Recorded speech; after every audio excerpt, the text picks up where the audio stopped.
Very good morning to you. It's a Thursday, the 19th of March, 2026, the fourth day of the week. We almost wrap up this week, and of course with a lot of blessings just to be alive and waking up in good health. So we thank the Lord Almighty for that. Before we get into the program, we do want to remind you of our agenda today.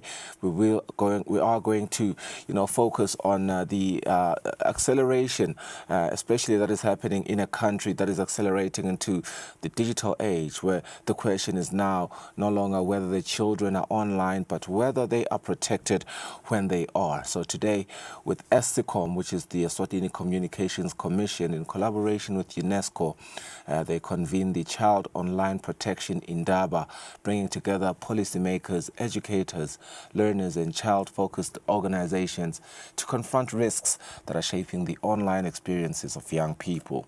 Well, from cyberbullying and online exploitation to data privacy and digital literacy, the stakes are rising and the need for coordinated action has never been clearer. We are going to be joined by Kusile, the cybersecurity officer from the Commission. He's going to examine the significance of this engagement and what is truly at risk, and how Eswatini can build a safer digital environment for its children. We are also going to have our local news, both in Siswati and in English. And perhaps, if time allows, just a peek into what is going on internationally when it comes to current affairs. But before all of that, we want to look at the top stories in the Eswatini Observer and the Eswatini Daily News.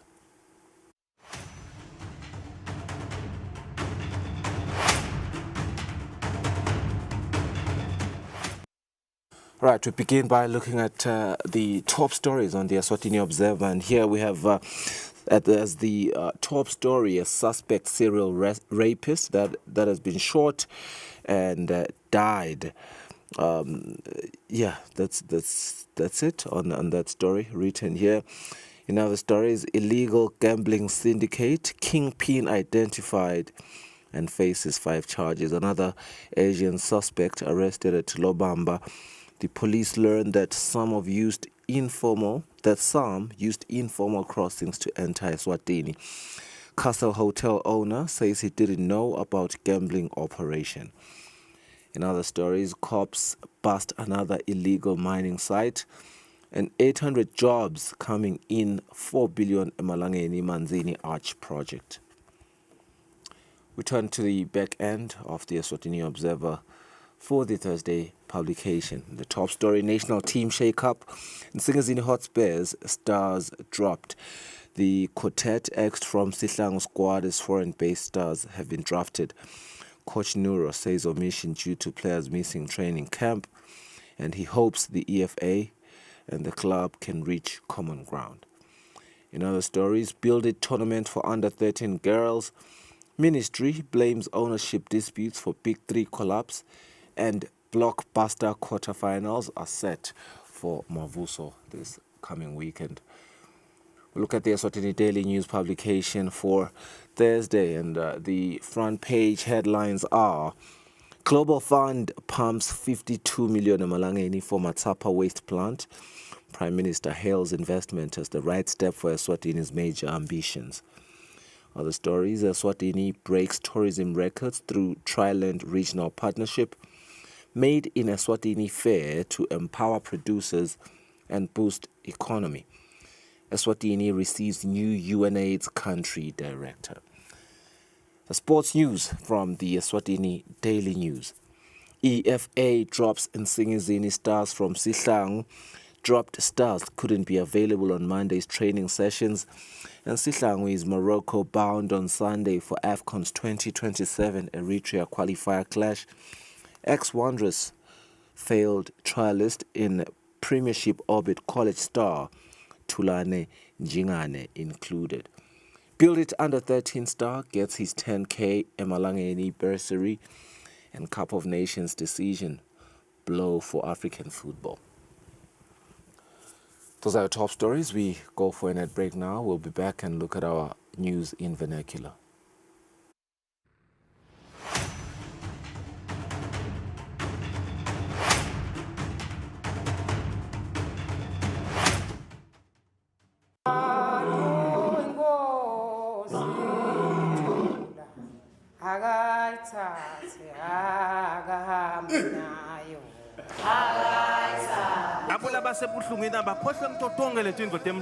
Those that are in pain must forget all the problems they have. Because the things of the earth have got no answer. But the answer that we have is all morning.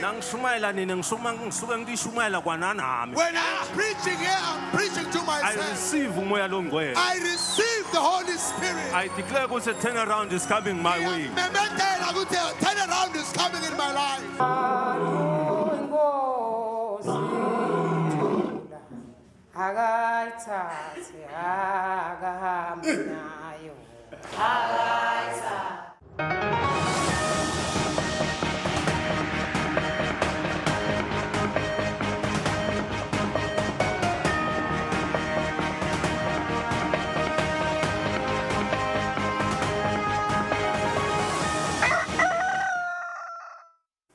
Phindza nginamukela ehlelweni Dintsaba desiswati umhlonishwa Mvunankhulu Russell Dlamini sawuvule ngalokusemthethweni indzawo yekushisa imithi nemaphilisi esekuphelelwe kesikhathi liyakhiwe ngekwesekelwa yi-Global Fund ngemali lengu-52 million emalangeni. Umhlonishwa Mvunankhulu uthi eminyakeni lophelile live bekulidulela kakhulu ukushisa imithi leseyiphelelwe isikhathi. Eminyakeni lophelile live lidzinge imali lengetulu kwa-20 million emalangeni kushisa nje imithi nemaphilisi lebekade sekuphelelwe isikhathi. Ngekubanjiswa sikhwama semhlaba i-Global Fund livela seswatini eminyakeni lophelele ngenyanga yeNkwekweti licale umsebenzi wokwakha indzawo yekushisa imithi nemaphilisi lesekuphelelwe isikhathi phecelezi Medical Healthcare Waste Management Facility lekumathapha. Umhlonishwa Mvunankhulu Russell Dlamini ngalesithathu bese uvula lesakhiwo ngalokusemthethweni wasetfula ngalokuphelele itiko letemphilo. Umhlonishwa Mvunankhulu uphinze wabuka nendzawo yekugcina umoya i-oxygen plant lesenzaweni legcina imithi yelive i-Central Medical Stores kumathapha nayo leyakhiwe ngekubanjiswa ngiyo i-Global Fund. Sengitsheliwe ukuthi lo msebenzi lona ubithethe imali letigidi letisihlanu netigidi letimbili lokusho ukuthi 52 million emalangeni. Nasofaka lesakhiwo ufake netinsimbi tekusebenta la ngaphansi. Lo msebenzi bekunene awusiwo nje ukuthi esakhiwo kodwa siyathi ukuthi live belisengxakini noma inkinga lengakanani lokuthi sibe bethe indzawo yekushisela TB letibhedlela nemaphilisi lase aphelelwe isikhathi. So umqoka kakhulu nokuthi le ndlela siwalahla ngayo noma lesishisa ngayo le TB kube indlela lengangcolisi imvelo. Siyathi ukuthi eminyakeni lendlulile sike saba nesitoko lesikhulu kakhulu bese singasa nokusibulala nokusishisa kusilahla uphinze kwabita tigidzi tetimali.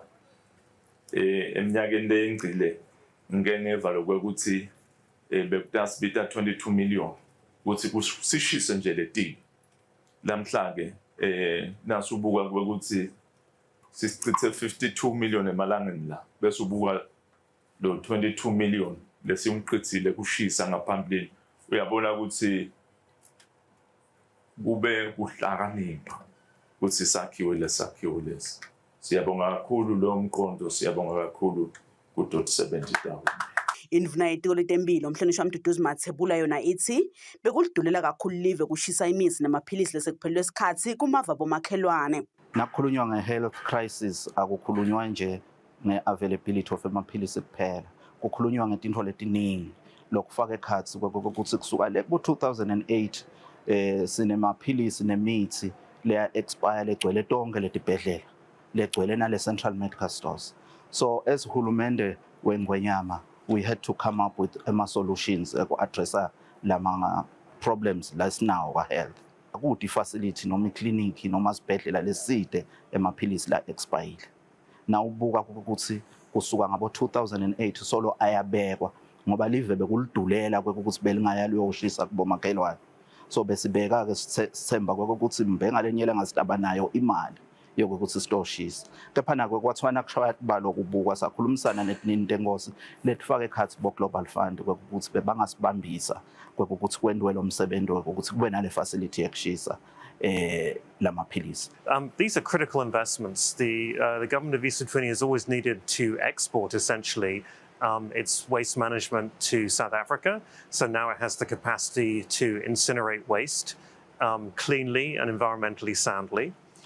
That's a big change. Lobuke luhlangosi lokesekela emave emhlaba ngemali ka-Global Fund Mark Eddington uthi sukela ngeminyaka wabo 2000 i-Global Fund yesekele live laseSwatini ngemali lengu-6.8 billion emalangeni lebuke kusimamisa tinhlangosi etahlukene tetempilo telive. I-Global Fund iphindze yesekela litiko letempilo ngetimoto letintsatfu tekutfutsa eveni lonke imithi nemaphilisi lokudzinga kuyoshiswa letibite 3.3 million emalangeni. Lobikako nguSamgalisiwe Khosana Sikhumbuzo Dlamini kuMathapha. Kanti ke ngakulokunye umhlonishwa Ndvunankhulu uthi kutawusungulwa libandla lelitawubuka tinhlelo tekugwema bucala nesikhwama lesitawucondzana ngco nekucokeleka imali yekugwema bona bucala lapha eveni. Umhlonishwa Ndvunankhulu bekakhuluma ePhalamende ngesikhathi yetfulela likomiti lelibuka kusebenta kwelihhovisi lakhe endlini yabayesikhulu umtsetfo we-Crime Prevention Bill umnyaka 2025.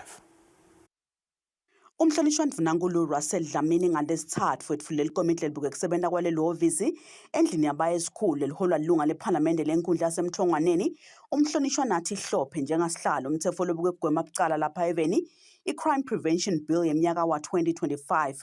Umhlonishwa Ndvunankhulu sekatfula sandvulelo sakhe embi kwaleli komiti uthi lo mthetho utawubona kusungulwa libandla i-National Crime Prevention Council lelitawubuka lisimamise tinhlelo telive laseSwatini tekugwema bucala phindze kwakhiwe nesikhwama sekucokelela timali tetinhlelo tekucedza bucala lapha eveni. Lo mthetho-ke kulesinye isicephu utawubukela inhlalakahle nekunaka kusebenta kwemaphoyisa eMmango. The bill proposes the establishment of a National Crime Prevention Council, which will serve as the central coordinating body for crime prevention strategies and policies. It further provides for the creation of regional crime prevention committees to ensure that interventions are responsive to the unique needs and realities of our diverse communities. In addition, the bill introduces the establishment of a dedicated crime prevention fund, which will mobilize and channel resources towards sustainable crime prevention initiatives. It also formalizes and strengthens the role of community police structures, thereby deepening citizen participation and fostering trust between law enforcement and the communities they serve. Mr. Chairman, it is in part the reason why the country has low crime rates compared to some of our neighboring countries.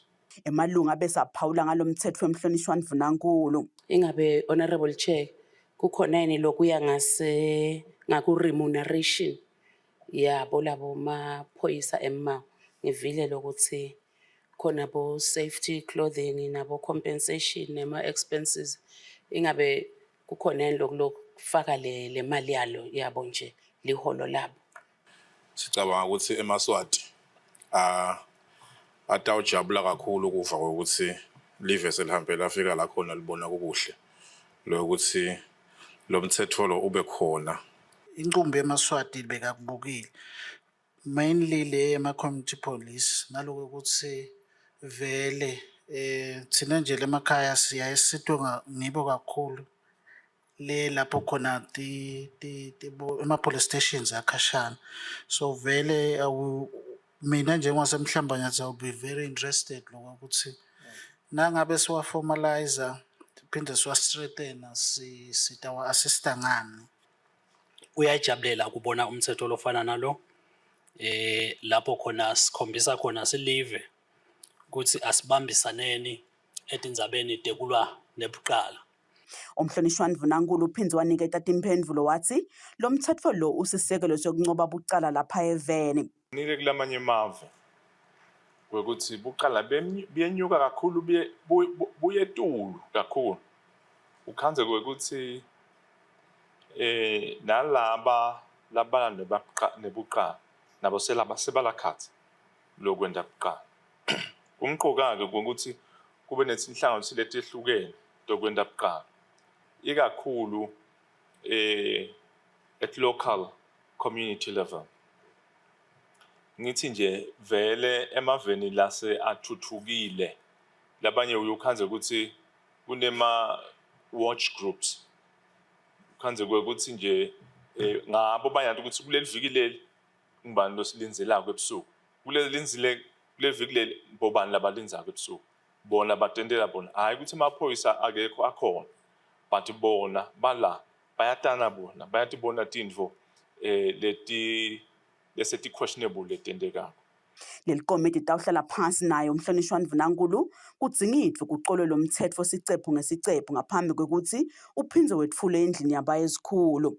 Lo bikako nguSamkalisiwe Khoza ePhalamende. Indvuna ilitiko letemcebo waphansi nemandla umhlonishwa uMvanenkosi Lonkhokhela setfule ngalokusemtsetfweni umsebenzi wemanti gege. Kodwa usita-ke imiti lengetulu kwemakhulu lasihlanu. Lo msebenzi wesekelwe ngemali inhlangano yaka World Vision kanye na micro projects kanti-ke emibili imiphakathi letawuzuza kulo msebenzi umphakathi waseMlindazwe kanye naseThambekwakho.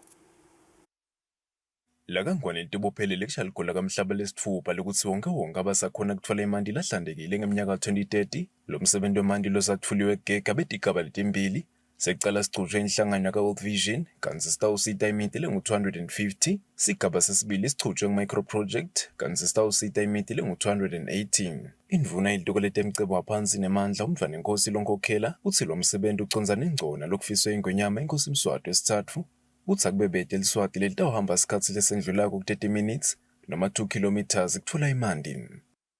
Site uthunywa ngiyingwenyama ngekokuthi sitovusela sive sayo la kwekuthi sihlole ukuthi ngabe emanti nabogezi kuyefika yini na. Lamhla ke site kahle sitovula emanti lapha ugege. World Vision ke bekunene sesigabeni sekuthi usemkhankasweni ubambisene na uhulumende for the long run. Kwanyalo nje kunetinkundla leti-18 lebonakala ukuthi kufanele tifakwe emanti lahlobile sibambisene na World Vision kusukela nyalo nje lomnyaka ophelile kuya eminyakeni wa 2030. Kuyabonakala ukuthi ke sengemanti latovulwa ngasemthethweni. Sihlalo lo msebenzi Musa Mlipha uthi sive besweswele kakhulu emanti lahlandekile. Besinenkinga vele yemanti khona lalapha kakhulu nje lekaThambekwakho bekude vele total nalemfula. So now kusisite kakhulu ngoba sebayakhona kuthola emanti nala bekungekho khona emanti. Nangala ke ngakithi lala kungathi kunemfudla nakhona bekunathwa netingoma. But ke nyalo sesiphumile kuleyo nkinga leyo. Lo kumnanzi ngako ngilokuthi asasedudane. Tingamashumi layimfica nesithupha timbombi temanti letakhiwe tasonzetwa dvute nesive kanti lo msebenzi usekelwe ngemali lengetulu kwa-12 million emalangeni. Kubika Thando Kuhle Mdluli, Gegem. Likanza umbane Nkosi Sakhizwe selesekele emabhizinisi labalelwa ku-30 kwekuthi yakhona kungena mahala embukisweni wemikhicido yakuleli Made in Eswatini Consumer Fair nekuyifeke letawubanjwa mhla lulunye enyangeni yenkhwekhweti kulomnyaka eDr Sishaye Road eMbabane. Likanza belikhuluma nakusukunyiswa lomsebenzi emahhovisi yamasipala waseMbabane lakhona MTN Momo anikele imali lengu-100,000 emalangeni iminyaka lemithathu kwesekela lomsebenzi. Lizinyane lithi likubona kumcoka kakhulu kwesekela imikhicido yakuleli kakhulu emabhizinisi lamancane nalawo lasathuthuka njengoba bosomnotho nabo bachaza kabanti ukuthi kuthuthuka kwemnotho welive kuncike kakhulu ekutheni emabhizinisi lamancane yesekelwe. Ubese ukhuthata tinkampani netinhlangothi letitimele ukuthi tiwesekele lo mbukiso. Ubonge kakhulu MTN Momo ngekuchubeka nekwesekela lo msebenzi. Lizinyane libala letinye tetinkampani lelitatesekela ukuthi tingene ngaphandle kwekukhipha imali yekungena kulo mbukiso. These brands are Black Mamba Sauces, Scoops and Giggles, Mlembe Water, Go Raw Juices, Nhlonipho Juice, Imbali Gin, Shelela Gin, Baobab Batik, Ted's Urban, Luna Hair and Body, My Coils, Coco Collection, Adorable Accessories, Favorite Design, Mongi Botanical, Olive Country Lodge, Beads Emporium, Sibebe Premium Lager, Quite Nutty, Langa Concepts, Silverstone Lodge, Organic Luju Honey Sachets, Crown Care, Benet Meal, Explorers Smash Burgers, Vugani Bomagi, MTN Bushfire Festival, Lead Taxi App, and EasyPod. Indvuna yelitiko letemabhizinisi nekutsengiselana mhlonishwa Manqoba Khumalo itibophelele ekutheni itawukwenta taba letifanele kwekuthi lo mbukiso ufike nakulamanye emave emhlaba. Sibe nale fene lethi Made in Eswatini kepha singekho lapha. Mina nje ngicela uku-challenge ngiphinde ngithi-comment ukuthi one of these days ngiyavulela lithuba ukuthi sike siyokwenda le Made in Eswatini fair eTaiwan. Futhi-ke live lakagwana litawuthatha i-chairmanship yakhomesa kulo mnyaka lotanga. Ngicela silungiseleleke ukuthi lo Made in Eswatini lo khomesa angene yonke indzawo. Sihlalo wenkampani i-Peculiar People Melusi Dlamini uthi kulomnyaka emabhizinisi lasabhalisile angu-309 lokukhomba kukhula kakhulu njengoba eminyakeni lophelile abengu-141. Uthi lokhu kukhomba kwekuthi bosomabhizinisi bakuleli sebayacala kwethemba lo mbukiso. This year we received an overwhelming 309 registrations and applications, which is more than double of last year's 141. Inhloso yalo mbukiso i-Made in Eswatini Consumer Fair ngekusho kwe-Peculiar People kwesekela bosomabhizinisi bakuleli kakhulu labo labancane nalabasathuthuka ukuthi bakhona ekukhangisa ngemikhicido yabo bathole emakhasimende kwakheke emathuba yemisebenzi lokutawuholela ekutheni umnotho welive uthuthuke. Lobikako uNelson Dlangamandla nginavuma Inkosi Nzinisa eMbabane. Mapalane lomkhulu etiko letisebenzi Makhosini Mndawe uthi live lidzinga kucinisa tinhlelo tekusebentisa tebuciko endzabeni ke yekusebenta tindzaba tetisebenzi kanye nebacashi kute letindzaba tingatsatsi isikhatsi lesidze. Mndawe bekakhuluma ngesikhatsi yamelele indvuna lelitiko umhlonishwa Phila Buthelezi emhlanganweni wemnyaka wemlamuli wetisebenzi kanye nebacashi.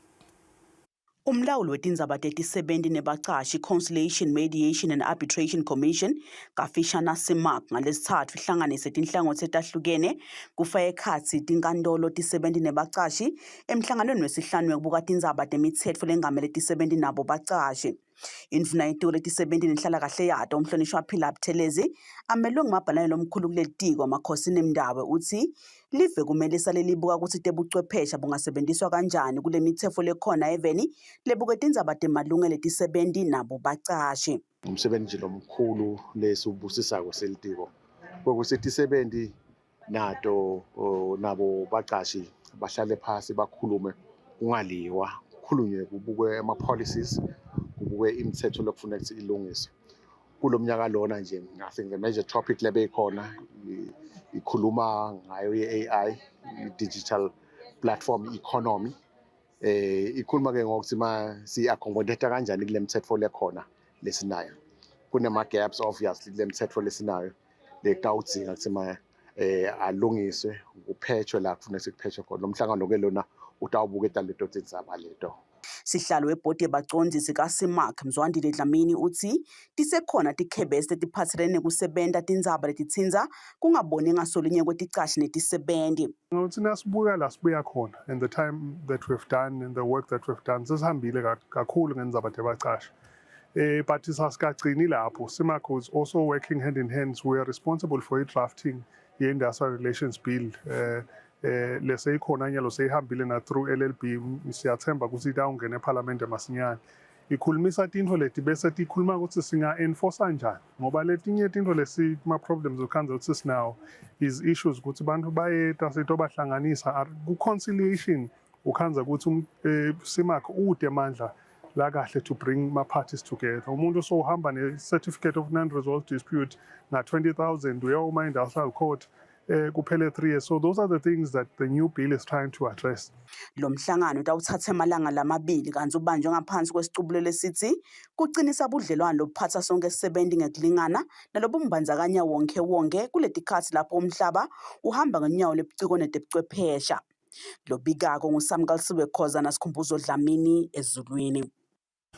Sigaba sesibili seluhlelo lwekulinywa kwetibhidvo temdzaba i-Taiwan Africa Vegetable Initiative lotawusita ukuthi ke balimi baletibhidvo bakhone kulimela kutsengisa njengoba licwaningo luveta ukuthi balimi baletibhidvo bangazuza engcenyeni lengu-15 million emalangeni.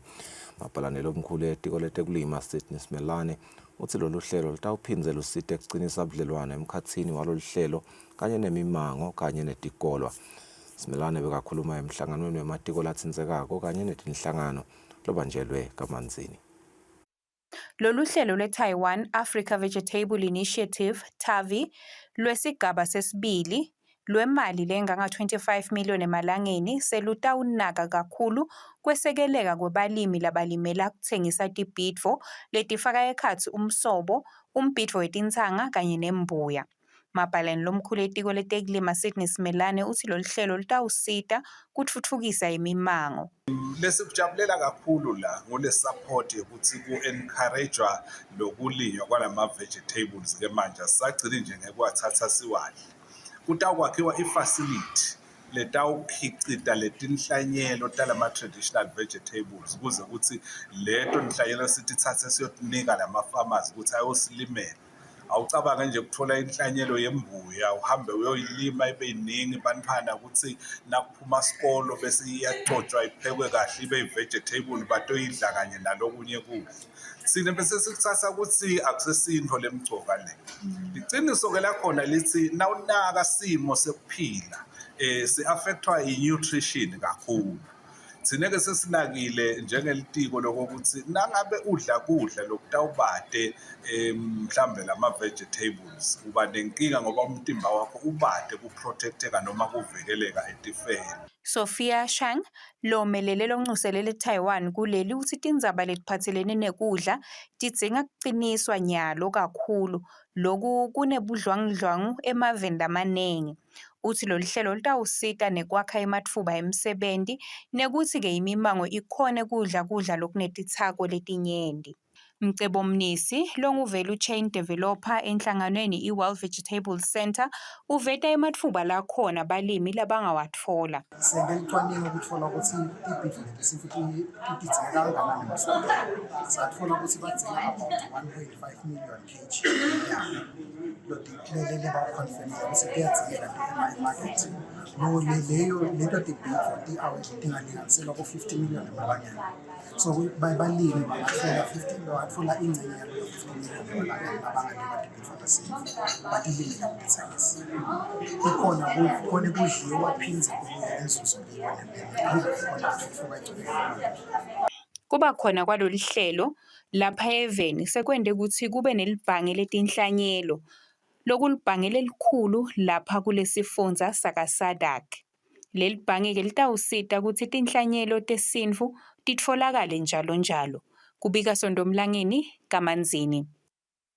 Bosomabhizinisi labayimfica labangenele umbukiso wabosomabhizinisi eVenlandia eSurajkund International Mela Crafts Fair bathi basitakele kakhulu njengoba ke bakhonile ukuthengisa bahlangana nalabanye bosomabhizinisi lokutawuthuthukisa emabhizinisi abo. Lo mbukiso bewubanjwe kusukela tingu 31 enyangeni yaBhimbidvwane kude kube ngomhla ka-15 enyangeni lephelile. Inonayite emabhizinisi umhlonishwa wamanqoba akhumalo yetfulelwe umbiko ngalokuhamba kwalapho somabhizinisi. Sicela ukutibongela nje singihulumende wembube ngalo budlelwano lobucinile emkhathini walamavela amabili ngoba live lendiya lelifike libanike imali tekuhamba netekuhlala lena netekudla kwenteke ukuthi kube lula kuhulumende ukuthi naye abasekele ngalendlela labasekele ngayo. Lonxusele live lendiya kuleli uthi bafise kwekuthi babe baningi bosomabhizinisi bakuleli labaya kulombukiso. Uthi lenzaba bayayisebenta. In that context, the Surajkund International Mela is one of the enduring examples of cultural cooperation between India and Eswatini. Bosomabhizinisi labangenele lo mbukiso baphawule kanjena. Sithengise kahle kakhulu, the exposure was very good, such a way lokuthi nalama sales aya increase kanje each and every year.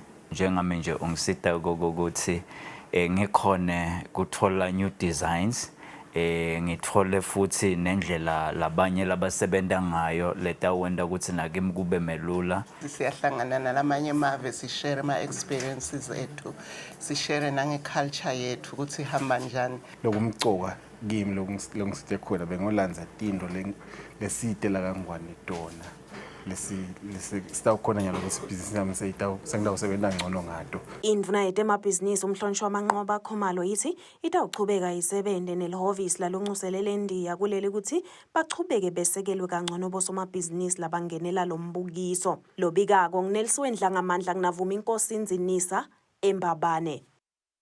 Inkampani lakuleli iGent E-Construction ngiyo ke lese inikwe ukuthi ichube kwakha imall emahhovisi lihotela kanye netindzawo tekungcebeleka leyatiwa ngemanzini Arch Development Project lekungumsebenzi loqhutshwa inhlangano iAfrican Alliance. Yethula lenkampani egolf course kamanzini lakhona kutakwakhiwa khona. Indvuna yetemabhizinisi umhlonishwa wamanqoba akhumalo ethi kuyakhutsata kubona indlela lenhlangano yaka-African Alliance letshala imali ngayo lapha eveni. Ngonyama silo inkosi Mswati ihlabe lisoyi ukuthi kwakhiwe lendzawo ngeminyaka wanga-2023. Indvuna yelitiko letemabhizinisi ithi lokumcoka ukuthi lendzawo leyakhiwako itawuba nemahhovisi latawuniketa lusito lwahulumende. There will be other commercial properties that will be developed here as well as a service center for government that will be called the Jewel, which will be a one-stop shop service center where all the services that government offers will be centralized in Manzini. Lomunye webaphathi ka-African Alliance Sithofeni Gininza uyachaza ngalomsebenzi. We are looking at least 800 people to be employed on this project. Just bear in mind also this project comes in phases. Ultimately it should be a 6 billion project, a 46 billion project. Sikala KFC, obviously the Jewel, which I think the minister has explained. I'm not going to explain again, and then the hotel. Lilunga lephalamende lenkhundla yasemanzini South lophinza abe indvuna yetemfundvo umhlonishwa Owen Ncumalo uthi utfokote kakhulu kwekuthi lo msebenzi usukunyiswe kule nkhundla. Lapha kuthiwa kutaba nale one stop shop tawendwa khona onke lama services. Lokho kungenda kusengijabule kakhulu. Sesivele sisithuthile imbabane sikamanzini. Nalokuthi labantu labasha abatawucashwa. Indvuna yelitiko letemabhizinisi nekuthengiselana umhlonishwa wamanqoba akhumalo ikhutsata inhlangano yaka-African Alliance ukuthi ichubeke ihlanyele imali lapha eveni njengobe idlala inzima lenkulu ukuthuthukisa umnotho. Lobikako nguNelson Dlangamandla nginavuma inkosi Nzinisa kamanzini. Umbutho wembube uthi awunakuma utawuchubeka usebenta udzimade ukucetse kumba umcebo waphansi ngalokungekho emthethweni enhlane sifundza sakaHhohho. Lokugcizelelwe ngumphathi wesiteshi semaphoyisa eSpiki Dumisani Nzalo uma khulumisana noma ke uma khuluma eluvakashweni lwalosabambe kuba ngumchumanisi wesive nemaphoyisa noSipho Mnguni. nanoma emaphoyisa achubeka nekucinisa sandla ekulweni nekumbiwa kumcebo waphansi ngalokungekho emthethweni enhla nesifundza sakawowo litikila mkhuba nato tibese loku tichubeke njalo nekuphenya lapho tingachuba khona lokuganga.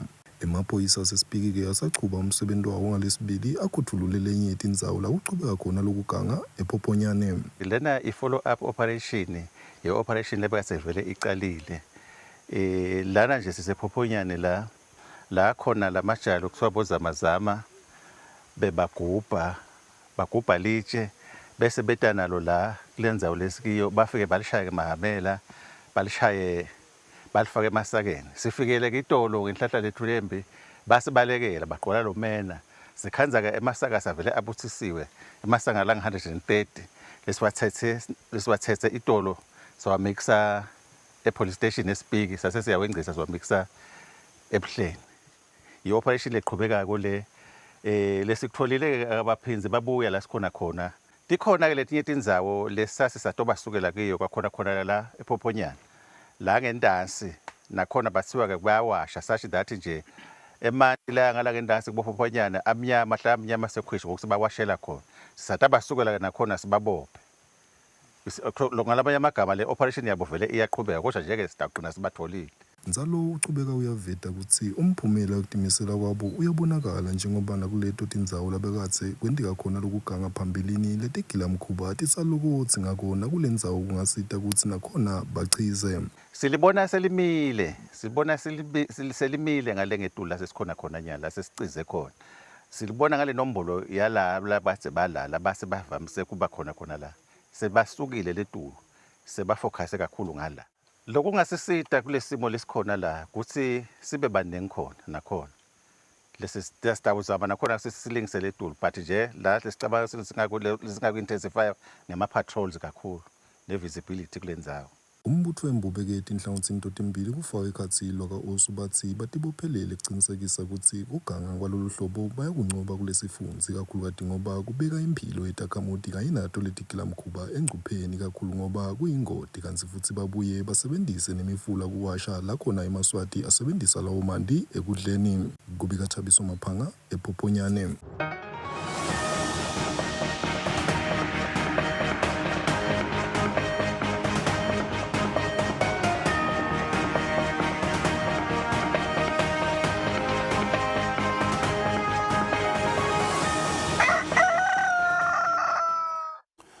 Kutemidlalo titolo taka Build It setihlomelisa Simphiwe Tshabetse ngemali lengu-10,000 emalangeni ngekuhamba embili emqhudelwaneni webhola loweswekelwa ngito titolo taka Build It. Budlelwane benhlangano lengamela lomdlalo webhola kuleli i-Eswatini Football Association kanye netitolo taka Build It losolo baqala eminyakeni lamashumi endlulile solo buyachubeka njengoba ngeminyaka wa-2025 letitolo tisekela umqhudelwano webhola kubantwana beminyaka lengaphasi kwaleli-15.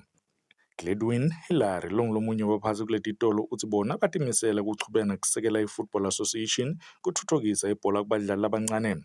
It is very important that we balance the two, sport and education. And Build It is very, it encourages that the kids go to school. Hillary uthi bafisile ukuthi bachubeke basebenzisane nayo i-Football Association ukuthi bantwana labancane badlale futhi hhayi nje kudlala kuphela baphindze bafunze njengoba ibhola ingumsebenzi losheshe aphele.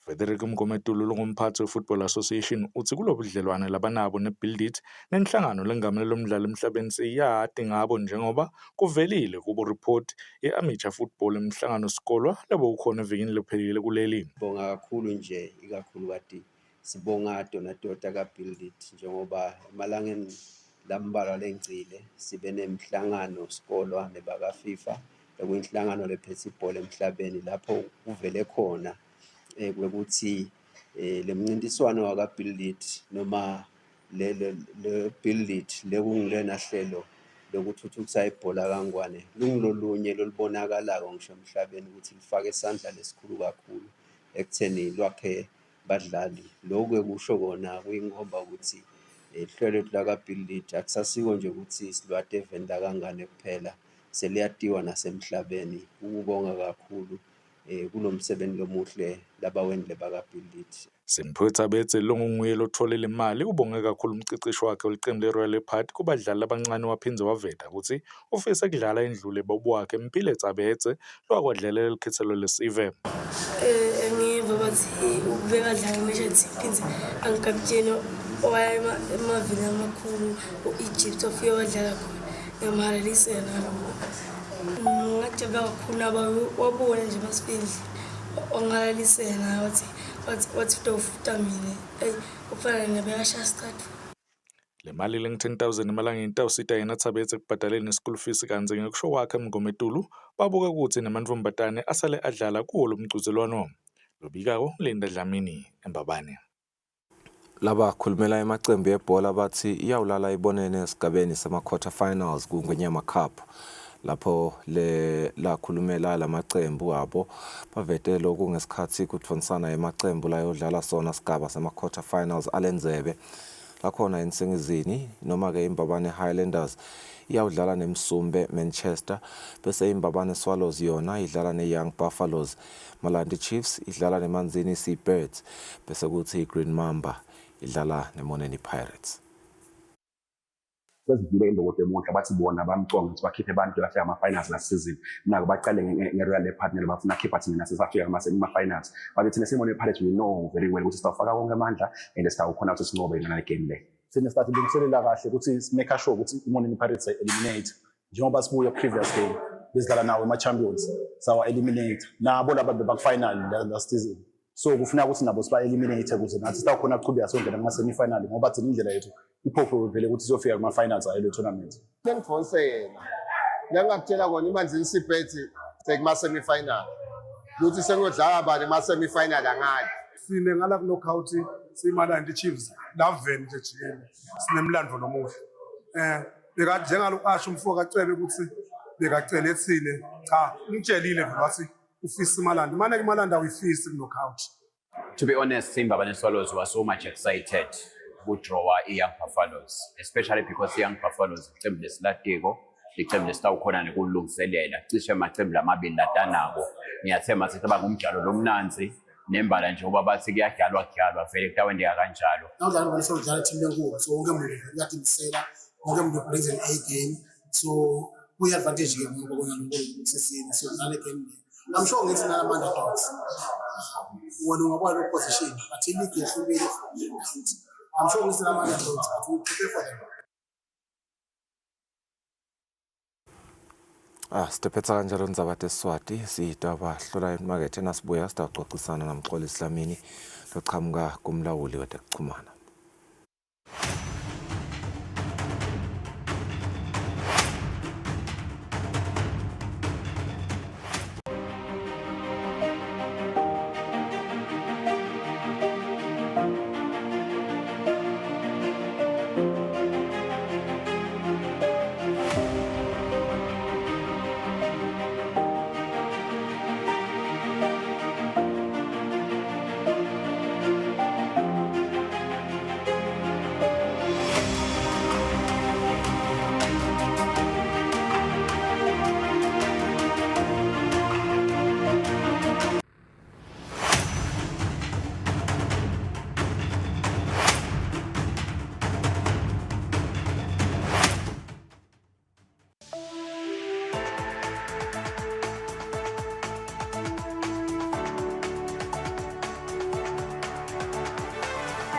To all the viewers of Eswatini TV in the kingdom and beyond.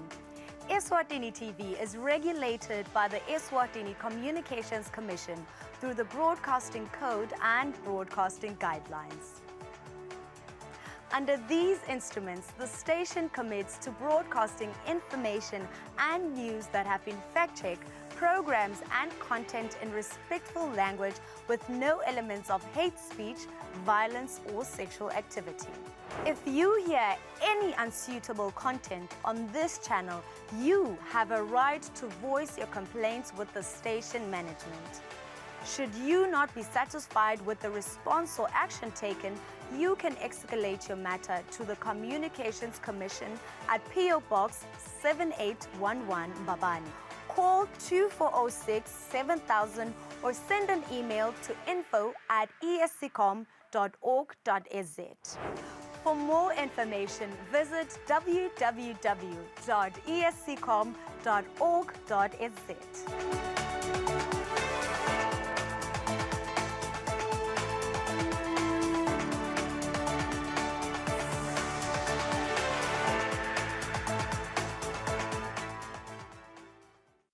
Kude lesinye isikhathi ngaphandle kwalesi. Aba research bafunze. Being risky means ukuthi nalokuwa kwayo kulula. Nathi kufuna sente ukukhiqiza lokusemndeni.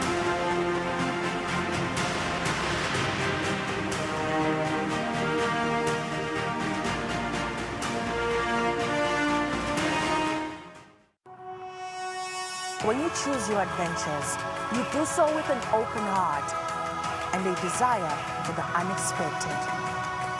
You embark on journeys to discover new worlds full of wonder. You choose a path to awaken your senses, a world to make you look up and realize just how inspiring this life can be. Arrive and awaken your heart. Explore life in ways only thought possible in your dreams. Discover just how far you go to expand your understanding of life's greatest mysteries. There's just one place on this planet with so much to offer. Now is the time for you to have the royal experience.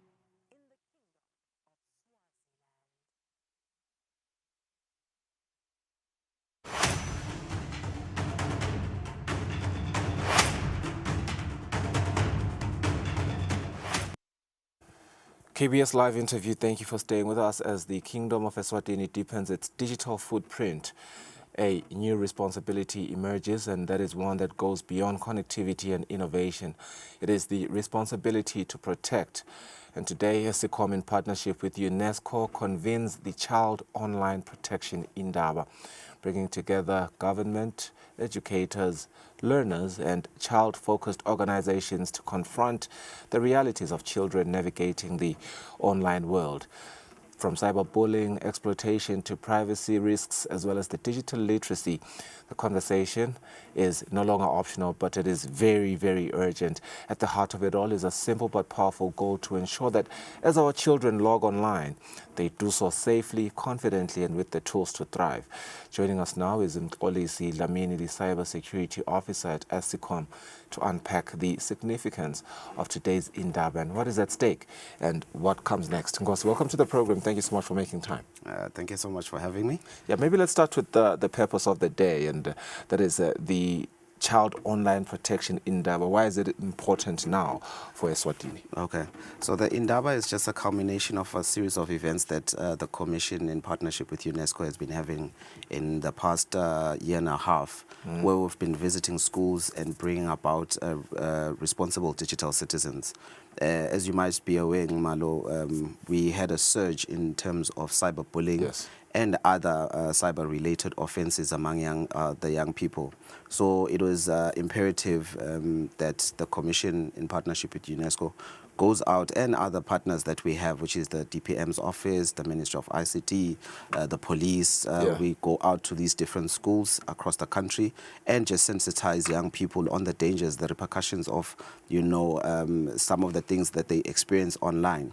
But also, not only just to bring about responsible digital citizens, it was also to just get information from the young people, what they experience as they go onto the internet. And from that, it has given us the ability to then craft guidelines, not only for children or young people, but also for caregivers, parents, teachers, librarians, that will then assist us in making sure that we bring about that responsible digital citizen out of the young person. What are these biggest threats right now currently facing children in Eswatini? Predominantly, it is cyberbullying, extortion, sextortion in particular. Yes, and then there's also the cyber stalking. But those are the predominant ones that we are actually seeing in terms of the young people that they experience online. Yeah, and what conversations are we then having? Because I see you've brought together government, you've brought together the pupils themselves, educators, critical, as well as organizations. Yes. Yeah. So the conversation, in essence, is trying to bring, besides just bring together these stakeholders, which is your government and as well as child-based sector organizations, we are also bringing in the affected, party, which is the learner. Yeah. We want to hear the voice of the learner in respect to what is really happening out there. We want the different stakeholders to hear, from the horse's mouth that says, I have been cyberbullied, I have been cyberstalked, I've experienced extortion. And what is it that government needs to do? What is it that the different organizations need to do to ensure that we protect these young minds? Yeah. How aware are parents and teachers about these existing gaps?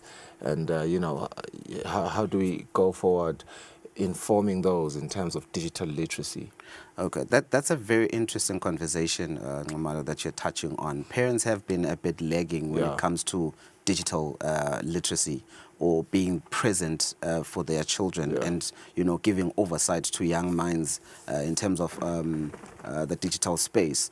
So we are bringing all these stakeholders, particularly the guidelines are also going to help parents. How do they navigate? How do they make sure that they don't just bring a strong arm whenever they are they're asking about your presence on the digital divide?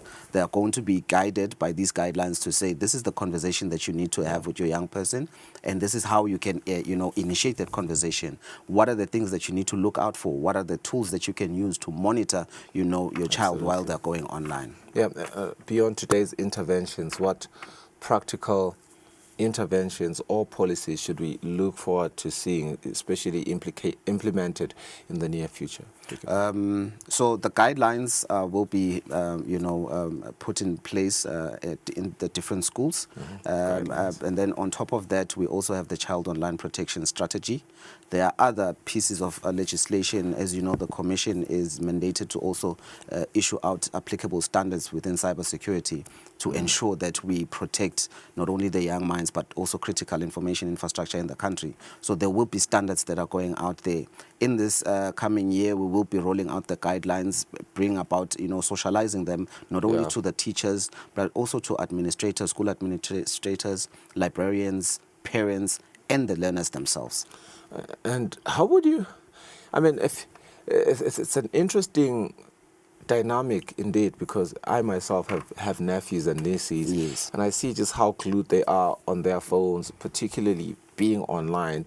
And now they are very much on Snapchat, which I thought was an app that died when we were growing up, but it's very much present. And I know just how that app works in terms of deleting stuff and just how privacy can be impeded on there, infringed on, for a lack of a better term. How do we really move from awareness to action, especially in schools and in households? That's where the multi-stakeholder approach comes in. We need parents on board to parent. That's a hard conversation that we do need to have. Parents need to parent. And parenting doesn't mean you're making noise, here's my phone, go on Snapchat, do what you have to. Parenting means if ungafansi ngihambe ebusuku, in the middle of the night, wherever, in Manzini, in Baban, wherever, it's the same application that is supposed to be enforced, even online. Who am I talking to online? My parent needs to be there. They need to monitor. So that's why we're saying within these guidelines, we're assisting parents to say, parent, look at the gadget, monitor what your child does. Because your child, one, is either being, cyberbullied, or experiencing sextortion, or your child is actually the one cyberbullying other people. And what you will experience is your child is now arrested because parents don't want to believe that. They don't. We've gone to a number of schools where we've experienced and we've come to learn of incidences where parents are now crying tears, and the other parent's child is like, no, your child cyberbullied my child, and I'm not going to have it that your child said nasty things to my child. Now imagine you are in front of the police, your little bundle of joy has cyberbullied another bundle of joy. It's now a rigmarole. So we are saying parents must parent. On the topic of parenting, parents parenting, Where do we draw the line between allowing your child to be on their smartphone to watch Miss Rachel, Paw Patrol, or all these iShow Speed, all these people that they really enjoy watching, to really allowing them to now be on social platforms where they are chatting, which is something that is quite, I believe, unnecessary for, say, a child that is 6 years old, 7 years old, to be always chatting to someone else. I mean, we know what builds a child growing up.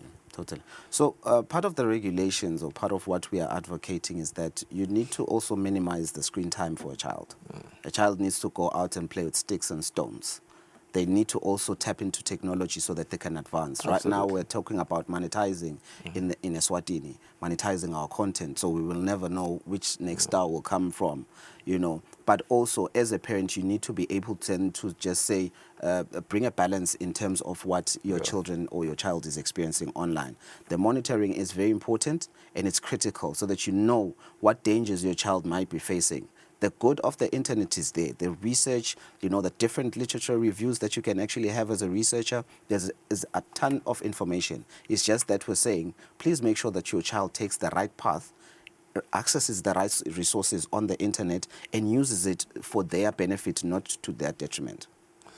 In your view, how critical is child online protection, particularly to the broader development and future readiness of Eswatini? It's paramount. It's critical. These are the next generation. These are the guys that will, take us to the promised land and ensure that Eswatini is actually a country that is well known not only regionally but also globally.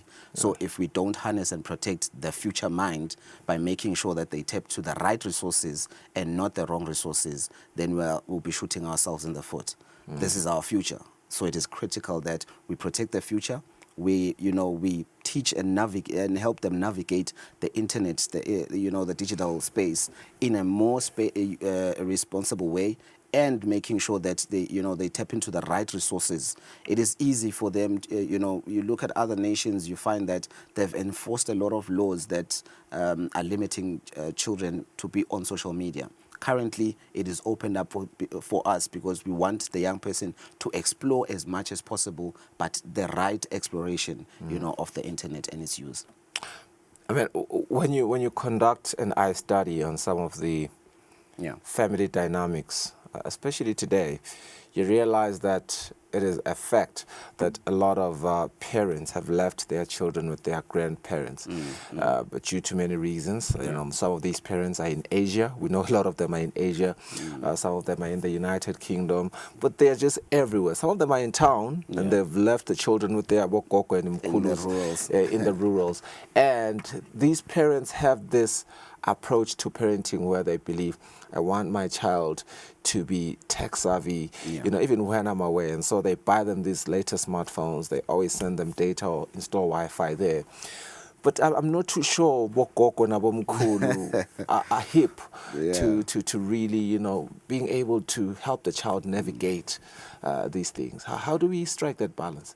It's quite hard, to be honest. We got a call from another Koko from Sitegi one time.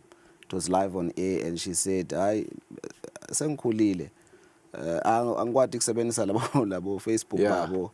And she went on and she mentioned what you're just mentioning, that I'm not tech savvy, I'm not going to know what they're doing. And children have a way of easily navigating technology. They have no problem tearing down something and putting it back up together. They have no problem, looking at WhatsApp and saying, okay, how do I hide messages? How do I make messages to disappear so that mom doesn't see anything that I converse? But ultimately, Umalo, we cannot run away from the fact that as much as you want to throw your child into the deep end, because this is the deep end, the internet is so vast, it's got a lot of information. As much as you throw them into the deep end and you're hoping that they'll swim, you should be there to teach them to swim. You need to make sure that you don't just throw them in there and you just leave. About technology. Yes, but what is it? They will drown in this thing. They will drown. And sometimes they will drown in information that is not really good, content that is not good for them, and they get addictive to it. Then you'll be there to now start pulling them out from an addiction that you could have prevented at the first place by monitoring them. You can provide them the gadgets. We say then take a step further, install applications that you are able to use to monitor. Like there's Google Family Google Family, where you are able to monitor your child's device. You see whatever they are doing. You see whenever they are downloading some application, and you give permission or authorization that your child can download that particular application. Yeah. So there are tools, there are applications that parents can use just to monitor and make sure that they guide, their children. Also, just to bring into context, we don't let our children just cross anyway. We teach them where to cross the road.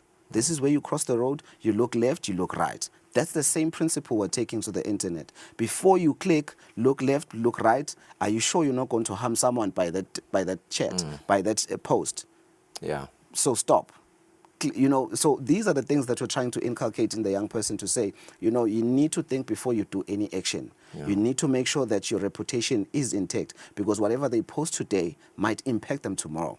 You guys call it the digital footprint. Yes. And I know, some parents can be naive, and say, my little bundle of joy is not as, I suppose, not as, I don't want to say smart, but I wouldn't imagine my bundle of joy thinking beyond, the Miss Rachels and the Paw Patrols.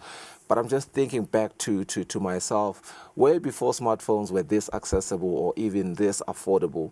I had my first social media account on Facebook when Facebook was a thing, and mix it on my mother's phone. Okay. Unbeknownst to her. And, she would think I was playing games, but I was already connecting with people online. I can just imagine how dangerous now this society is, where these kids have their own smartphones. That is true. That is true. Young age. So we are taking the conversations to the parents. Yeah. Yes, we have the Parents Association that is also going to be present, has been present throughout actually the journey. We have the learners, we have the different stakeholders, as you have mentioned, government ministries as well as NGOs. Yeah. So we are making sure that this is just not only an ESCOM, and the different players, but it is a multi-stakeholder approach. And we're not ending only with the Indaba, because as much as it's the culmination of the different events, but we are still going to take out the conversation to the different schools that we have in the country. Yeah. We've been to Mhlatane, we've been to EB in Hlangano, we've been to Enjabulweni, we're taking it to Sisegelo. Everywhere where we can, Usutu, we're taking the conversation there, because we have an understanding that it doesn't just affect St. Mark's, but it also affects Elangeni, high school. It affects everyone. Absolutely. Technology is now in the fingertips of every child. I mean, it looks like you will be really, in a good position to measure the impact of this endeavor with all the initiatives that you have just mentioned here. I'm being corrected that Facebook is still very much alive. Well, perhaps not for me. I've been made aware that it's now called The Village. Well, back in the day, it didn't have as many competitors as it does today. So that is how I defend my notion of when Facebook was still a thing. But you've been watching KBS interview with Kusile Dlamini from ESCOM Cyber. Building a safer digital future for children. Let's go for a net break. We'll be back shortly.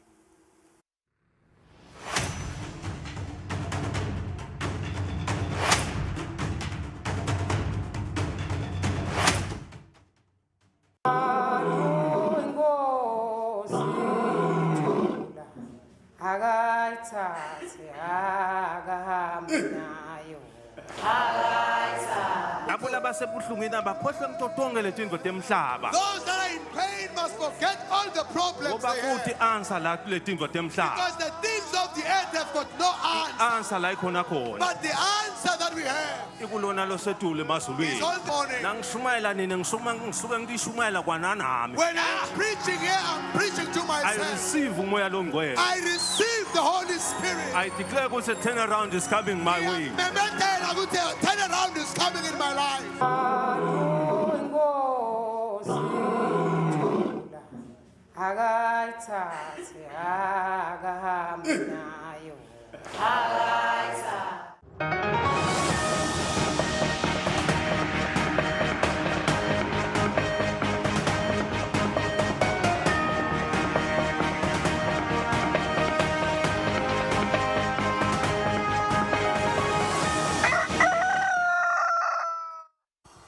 English news now. His Excellency, the Right Honourable Prime Minister Russell Dlamini has officially commissioned the Matsapa Healthcare Waste Management Plant. The facility, supported by the Global Fund, was constructed at a cost of 52 million emalangeni. The Kingdom of Eswatini has taken a major step towards improving healthcare waste management through the construction of a healthcare waste management plant in Matsapa with support from the Global Fund. On Wednesday, His Excellency the Right Honourable Prime Minister Russell Dlamini officially commissioned the plant. The healthcare waste management plant we are commissioning today represents an investment of approximately 52 million made possible through the generous support of the Global Fund. This investment reflects our collective commitment to protecting the environment and ensuring the well-being of all in Eswatini. For many years, the country has faced the urgent challenge of safely collecting, transporting, treating and disposing expired health products, healthcare products stored in our health care facilities and the central medical stores.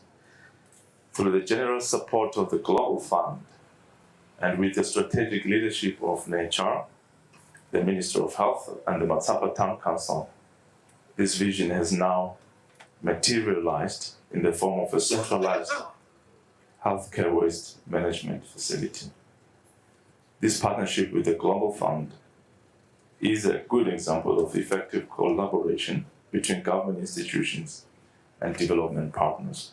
We express our sincere appreciation to the Matsapa Town Council for providing the land on which this facility stands, demonstrating foresight and a deep sense of national responsibility. The Honourable Minister of Health, Mduduzi Matsebula, noted that the country has been facing high costs associated with disposal of expired medicines. Kusuka lebo 2008 sinemaphilisi nemithi leya expire legcwele tonke letibhedlela legcwele nale central medical stores. So as hulumende wengwenyama, we had to come up with solutions to address lama problems now kwa health. Akuti facility noma clinic noma sibhedlela leside emaphilisi la expire. Nawubuka ukuthi kusuka ngabo 2008 solo ayabekwa ngoba live bekulidulela kwekuthi belingaya liyoshisa kubomakhelwane. Head of Grants Management at Global Fund, Mark Addington, revealed that since the early 2000s, the organization has invested over 6.8 billion emalangeni into strengthening Eswatini's healthcare system. These are critical investments. The government of Eswatini has always needed to export, essentially, its waste management to South Africa. So now it has the capacity to incinerate waste cleanly and environmentally soundly. That's a big change. In addition to the plant, the Minister of Health also received 3 medical waste management vehicles from the Global Fund valued at 3.3 million emalangeni. Reporting Samgalsiwe Khoza and Zikumbuzo Dlamini, Matsapa. His Excellency, the Right Honourable Prime Minister Russell Dlamini says Eswatini will establish a Crime Prevention Council and a Crime Prevention Fund. The Prime Minister was speaking in Parliament while presenting the Crime Prevention Bill of 2025. His Excellency, the Right Honourable Prime Minister Russell Dlamini, on Wednesday appeared before a House of Assembly Portfolio Committee to present the preamble of the Crime Prevention Bill of 2025. The session, chaired by Mthongwaneni Member of Parliament Nathi Hlope, marked a significant step in the legislative process of the proposed bill aimed at strengthening crime prevention measures in the Kingdom. The bill proposes the establishment of a National Crime Prevention Council, which will serve as the central coordinating body for crime prevention strategies and policies. It further provides for the creation of regional crime prevention committees to ensure that interventions are responsive to the unique needs and realities of our diverse communities. In addition, the bill introduces the establishment of a dedicated crime prevention fund, which will mobilize and channel resources towards sustainable crime prevention initiatives. The honourable members of the committee made a series of submissions. Ingabe Honourable Chair, kukhona yini lokuya ngaku remuneration yabo labo maphoyisa emma ngivile lokuthi khona bo safety clothing nabo compensation nema expenses. Ingabe kukhona yini lokuloko faka le mali yabo nje liholo labo. Sicabanga ukuthi eMaswati atawujabula kakhulu ukuva ukuthi live selihambe lafika la khona libona kukuhle lokuthi lo mthetho lo ube khona. Inqumbi eMaswati bekakubukile mainly le ema-community police naloku ukuthi vele thina nje lemakhaya siyaye sitwe ngibo kakhulu le lapho khona ema-police stations akhashana so vele mina njengowasemhlambanya I'll be very interested lokuthi nangabe siwaformalize siphinde siwa-strengthena sitawa-assista ngani. Uyajabulela ukubona umthetho lofana nalo lapho khona sikhombisa khona silive ukuthi asibambisaneni etindzabeni tekulwa nebuqala. His Excellency responded to the issues brought forward, providing clarity on the objectives and expected impact of the proposed bill. Nike kulamanye mave ukuthi buqala benyuka kakhulu buye tulu kakhulu ukhanze ukuthi nalaba labana nebuqala nabo sebalakhatha lokwenda buqala umqoka ke ukuthi kube nezinhlanganiso letehlukene dokwenda buqala ikakhulu at local community level. The Portfolio Committee is set to deliberate on the bill close by close before it is tabled before the House of Assembly for further considerations. Reporting Samgalsiwe Koza, Parliament. The Made in Eswatini Consumer Fair has been launched in a remarkable show of commitment to empowering local businesses. Her Royal Highness Princess Sakizwe has pledged to cover entrance fees for selected Eswatini companies, opening doors for broader participation and inclusion. Adding to this momentum, MTN Momo has come on board with a significant sponsorship of 100,000 Malangeni per year, and that is going to be over the next 3 years. The fair, which will be held at Dr. Sishai Road in Mbabane, will be on the 1st of May this year, and it was launched at the Mbabane Municipal Council. I am therefore delighted to announce that this year, in recognition of the trust and confidence expressed by the people, these award-winning brands will not be required to make any financial contribution in order to exhibit. I have taken the decision to personally ensure that their participation requirements are fully taken care of so that they may focus entirely on showcasing the excellence of what they produce. These brands are Black Mamba Sauces, Scoops and Giggles, Mlembe Water, Go Raw Juices, Nhlonipo Juice, Imbali Gin, Shelela Gin, Baobab Batik, Ted's Urban, Luna Hair and Body, My Coils, Coco Collection, Adorable Accessories, Favorite Design, Mongi Botanical, Olive Country Lodge, Beads Emporium, Sibebe Premium Lager, Quite Nutty, Langa Concepts, Silverstone Lodge, Organic Luju Honey Sachets, Crown Care, Benet Meal, Explorers Smash Burgers, Vugani Bomagi, MTN Bushfire Festival, Lead Taxi App, and EasyPod. The Minister for Commerce, Industry and Trade, Honorable Manqoba Khumalo, says the Made in Eswatini Consumer Fair should be elevated to an international platform. He is committed to engaging Taiwan, noting that Eswatini will assume the chairmanship of COMESA next year. One of these days that the Made in Eswatini Fair at Taiwan.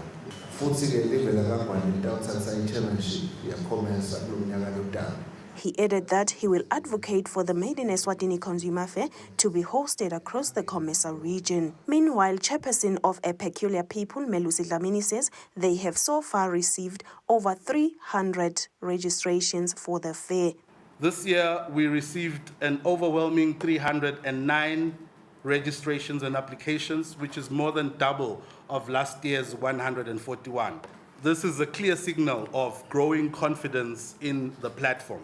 The Made in Eswatini Consumer Fair, according to A Peculiar People, is an annual event designed to showcase local, high-quality products, empower micro, small and medium enterprises, and boost economic growth through the Buy Local movement. It provides a direct-to-consumer marketplace for entrepreneurs to increase brand visibility, create jobs, and connect them with retailers. Reporting, Nelson Dlangamandla, Vuminkosi Nzinisa Mbabane. The Principal Secretary in the Ministry of Labour, Makhosini Mdawe, says there is a need for Eswatini to integrate technology and AI into its labour laws to keep pace with the evolving world of work. He was speaking during this year's annual Labour Law Seminar. The Conciliation, Mediation and Arbitration Council, CIMAC, convened its fifth Labour Law Seminar on Wednesday, bringing together key stakeholders to discuss critical issues affecting industrial relations in Eswatini. Sitisebenzi nato nabo baqashi bahlale phasi bakhulume ungaliwa khulunywe kubukwe ama policies kubukwe imithetho lokufuneka ukuthi ilungiswe. Representing the Honourable Minister of Labour and Social Security, Philip Telezi, the PS, Makhosini Mdawe emphasized the need for Eswatini to integrate technology and artificial intelligence into labour laws. And the time that we've done and the work that we've done, but SIMAC is also working hand in hand. We are responsible for drafting the Industrial Relations Bill. Through LLB CIMAC Board Chairperson Mzwandile Dlamini highlighted existing gaps in the resolution of disputes between employers and employees, calling for strengthened mechanisms to improve outcomes. The two-day seminar is held under the theme Strengthening Industrial Relations for Inclusive Workplaces in an Evolving World of Work. Reporting Samgalsiwe Khoza and Sikhumbuzo Dlamini eZulwini. The Taiwan Vegetable Initiative, TAVI Phase 11, aims to strengthen communities through the commercialization of traditional vegetables, with farmers set to receive a share of 15 million emalangeni. The Principal Secretary in the Ministry of Agriculture, Sydney Simelane, says that this project will help local farmers to scale up their produce. He made these remarks during the TAVI Inception workshop held in Manzini. The TAVI Phase 2 project, valued at 25 million emalangeni, will focus on uplifting communities through the production of traditional nutritious vegetables. The Principal Secretary in the Ministry of Agriculture, Sydney Simelane, says this initiative will help provide nutritious food to children in Emaswati. The overall goal of TAVI Phase 2 is both clear and ambitious: to improve food and nutrition security, strengthen climate resilience, and enhance livelihoods through the conservation, production, commercialization, and consumption of traditional African vegetables, while further strengthening the meaningful Taiwan-Africa cooperation.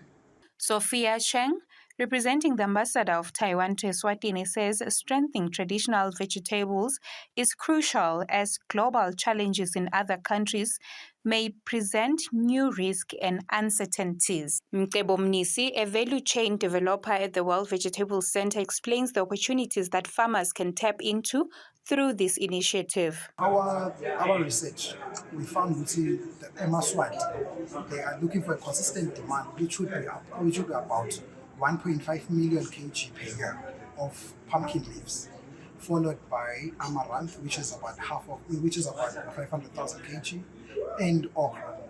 So those three that we are trying to commercialize, we're using them to knock on the doors to actually allow for the commercialization. We're not leaving the others behind.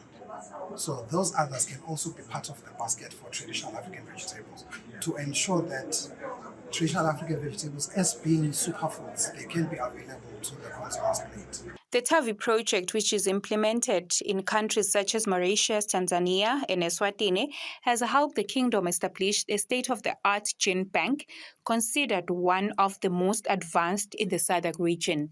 Reporting Sondomlangeni, Manzini.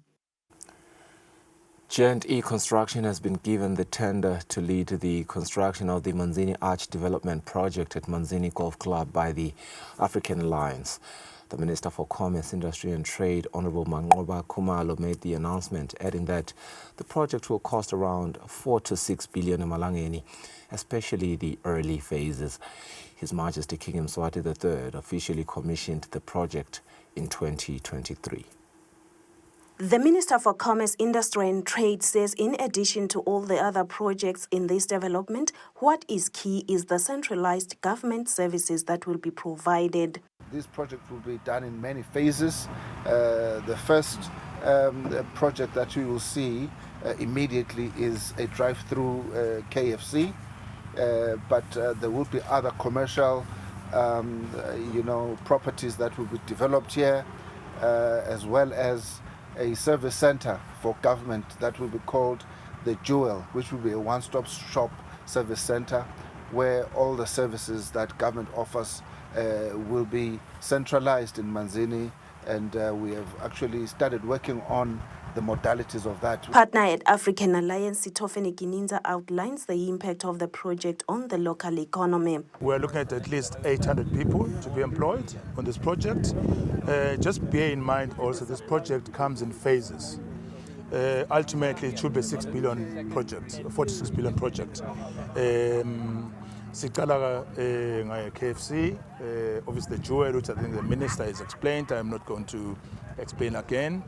And then the hotel.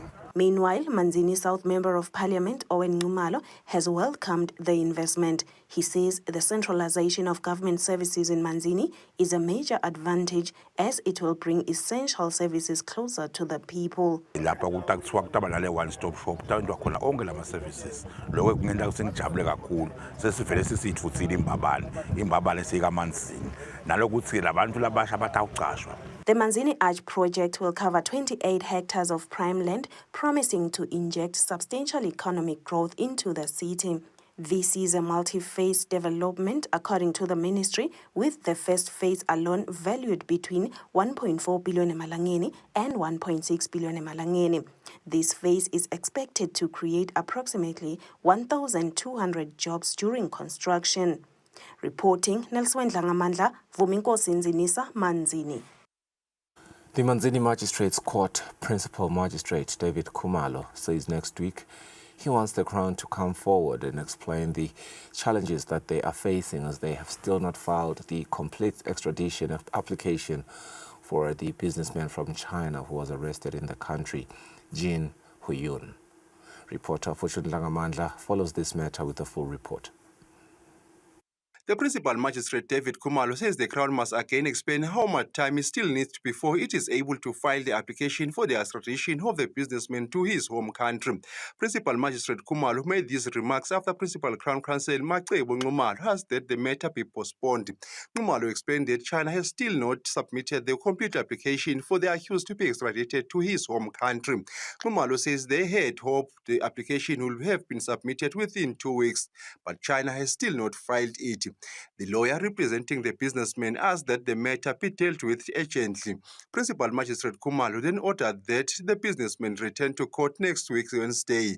He further says if that day arrives and the application has still not been filed, the Crown will have to clearly explain the challenges they are facing. On the 11th of this month, when the matter last appeared in court, the businessman filed a notice opposing the application by his home country, seeking to have him extradited to face charges. In his home country, the accused is expected to face a charge of collecting money from more than 8,000 people without authorization, a crime known as illegal absorbing public deposits, which is referred to as theft by force pretense in Eswatini. The alleged offences were committed between 2017 to 2020.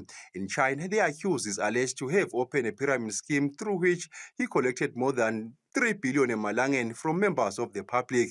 The Chinese economy reportedly lost about 183 million US dollars, while the businessman personally benefited about 1.15 million US dollars, which is about 18.8 million emalangeni. When the businessman was arrested in the country at the end of February this year, he was charged with 13 counts relating to offences allegedly committed in Eswatini.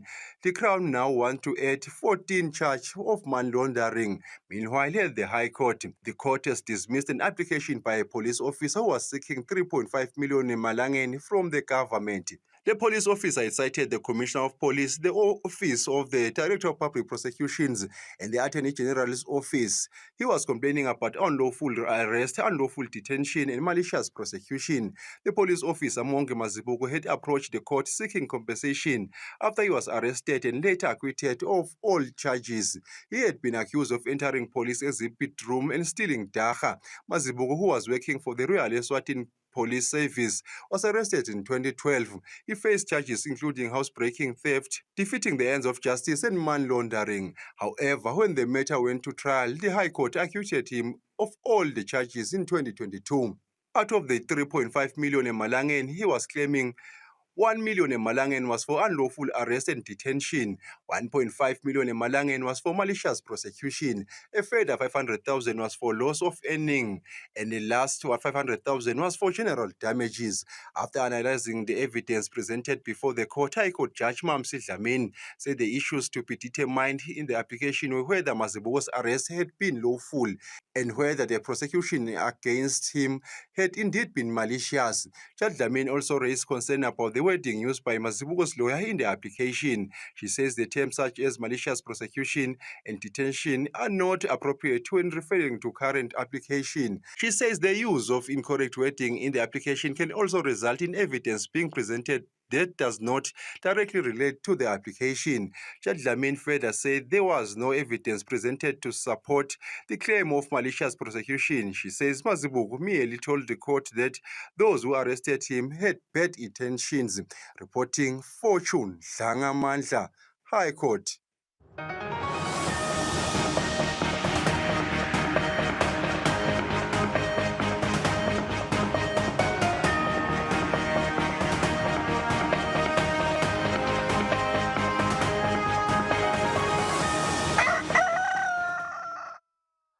Sports news, Build It Stores has rewarded Simphiwe Tsabetse with an amount of 10,000 emalangeni, and this is after finishing as the top performer in the football tournament that is sponsored by the company in 2025. The partnership between Eswatini Football Association and the Build It Stores began over 2 decades ago, and it continues to this day. In 2025, the sponsor once again supported the Under-15 football development competition. Gladwin Hillary, who is the Human Resources Manager from Build It, says they are committed to continuing to support the Football Association in developing football among young players. It is very important that we balance the two, sport and education. And Build It is very, it encourages that the kids go to school.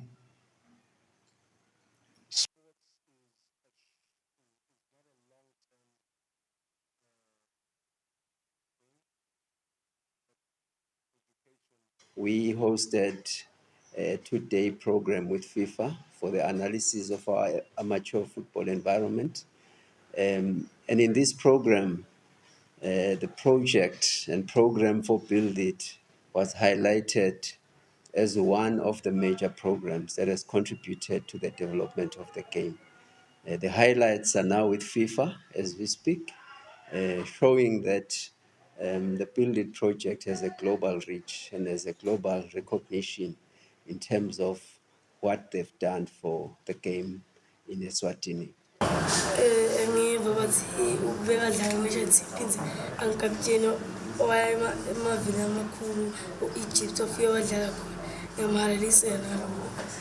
Simphiwe Tsabetse, one of the beneficiaries of the funding, has highlighted how much the assistant has helped him, especially as a young player from Royal Leopard.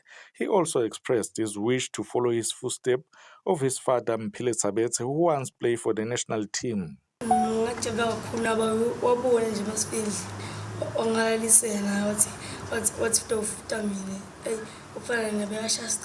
The amount of 10,000 emalangeni will assist Tsabetse in paying his school fees. Meanwhile, according to Mgometulu, there are plans to ensure that girls are also included in this development competition. Reporting, I'm Linda Dlamini, Babane. The Supreme Court ruling that Donald Trump illegally used an emergency law. Anyway, we'll go for a net break now and we'll be back shortly.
to all the viewers of Eswatini TV in the kingdom and beyond.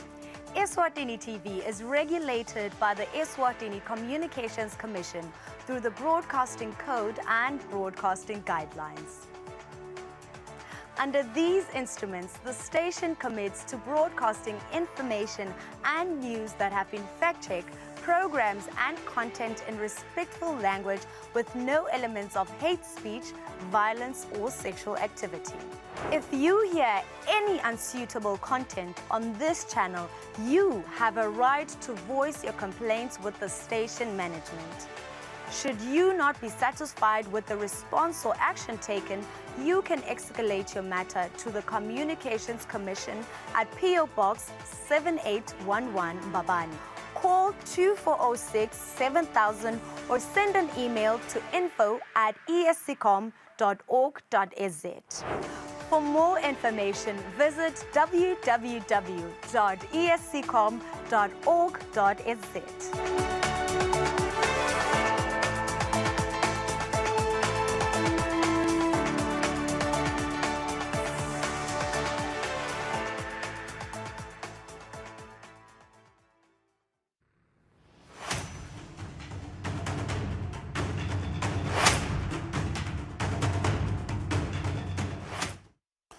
Welcome back. We look at this story now from the international front, where the Supreme Court has made the ruling that Donald Trump illegally used an emergency law to launch his global trade war last April, has thrown U.S. trade policy into further turmoil.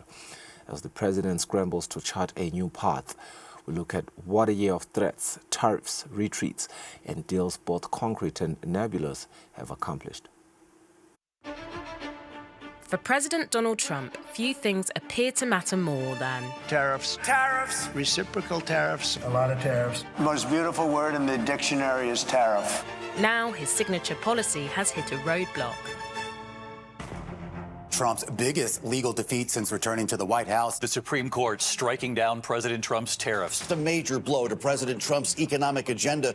2/3 of the tariffs that President Trump implemented in 2025 have essentially been ruled illegal. That really has taken away one of the main ways in which President Trump has disrupted the global economy. But Trump says he isn't backing down. Today I will sign an order to impose a 10% global tariff under Section 122. A day later, he upped the ante, saying he'll raise that rate to 15%. But these can only stay in place for a maximum of 150 days. What he is going to have to do now, instead, is use tariff authorities that are much narrower and in which he really has to prove an economic case for the need for them. For US trading partners around the world, it's causing tariff whiplash all over again. The EU was the quickest to react so far. They have moved to freeze the implementation of their side of the trade deal that was signed with the US. There are a few countries that actually stand to lose despite facing lower tariffs now than before the ruling. So countries like Vietnam, what they've lost is the comparative advantage that they had relative to China. China is probably the biggest winner from this ruling. Almost all countries and corporations want to keep the deal that they already made. So, how will this affect businesses and consumers, or the trajectory of Trump's remaining 3 years? And what happens when the 150 days are over? We have maximum uncertainty over where trade policy goes from here.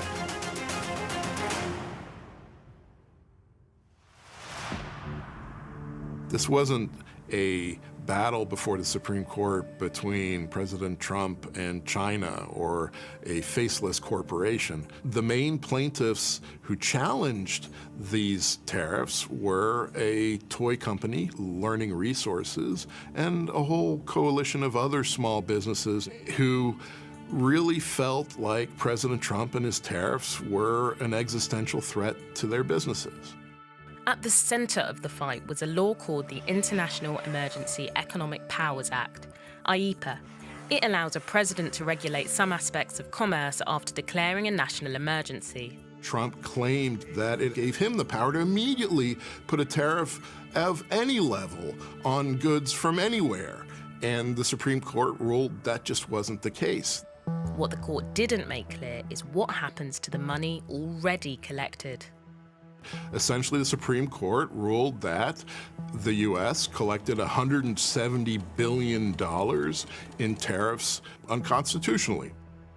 Trump himself has indicated that this is going to take years of litigation to calculate and distribute refunds. There is the possibility that it could just be a very clean process. The Customs and Border Protection knows who paid the tariffs and knows how to refund them. There have been episodes where tariffs have been refunded in the past. That's not unprecedented, that's not unheard of. But the scale of this, I think, is unprecedented. Think of it as the mother of all tax refunds. Trump had promised that foreign countries would be the ones paying for his tariffs. But as it turns out, the foreign exporters aren't eating the tariffs. They're 90–95% passed through to US importers and their customers. reducing the US trade deficit was one of Trump's stated goals with tariffs, but in truth, they've barely moved the needle. The United States last year in 2025 had a trade deficit in goods of around $1.2 trillion.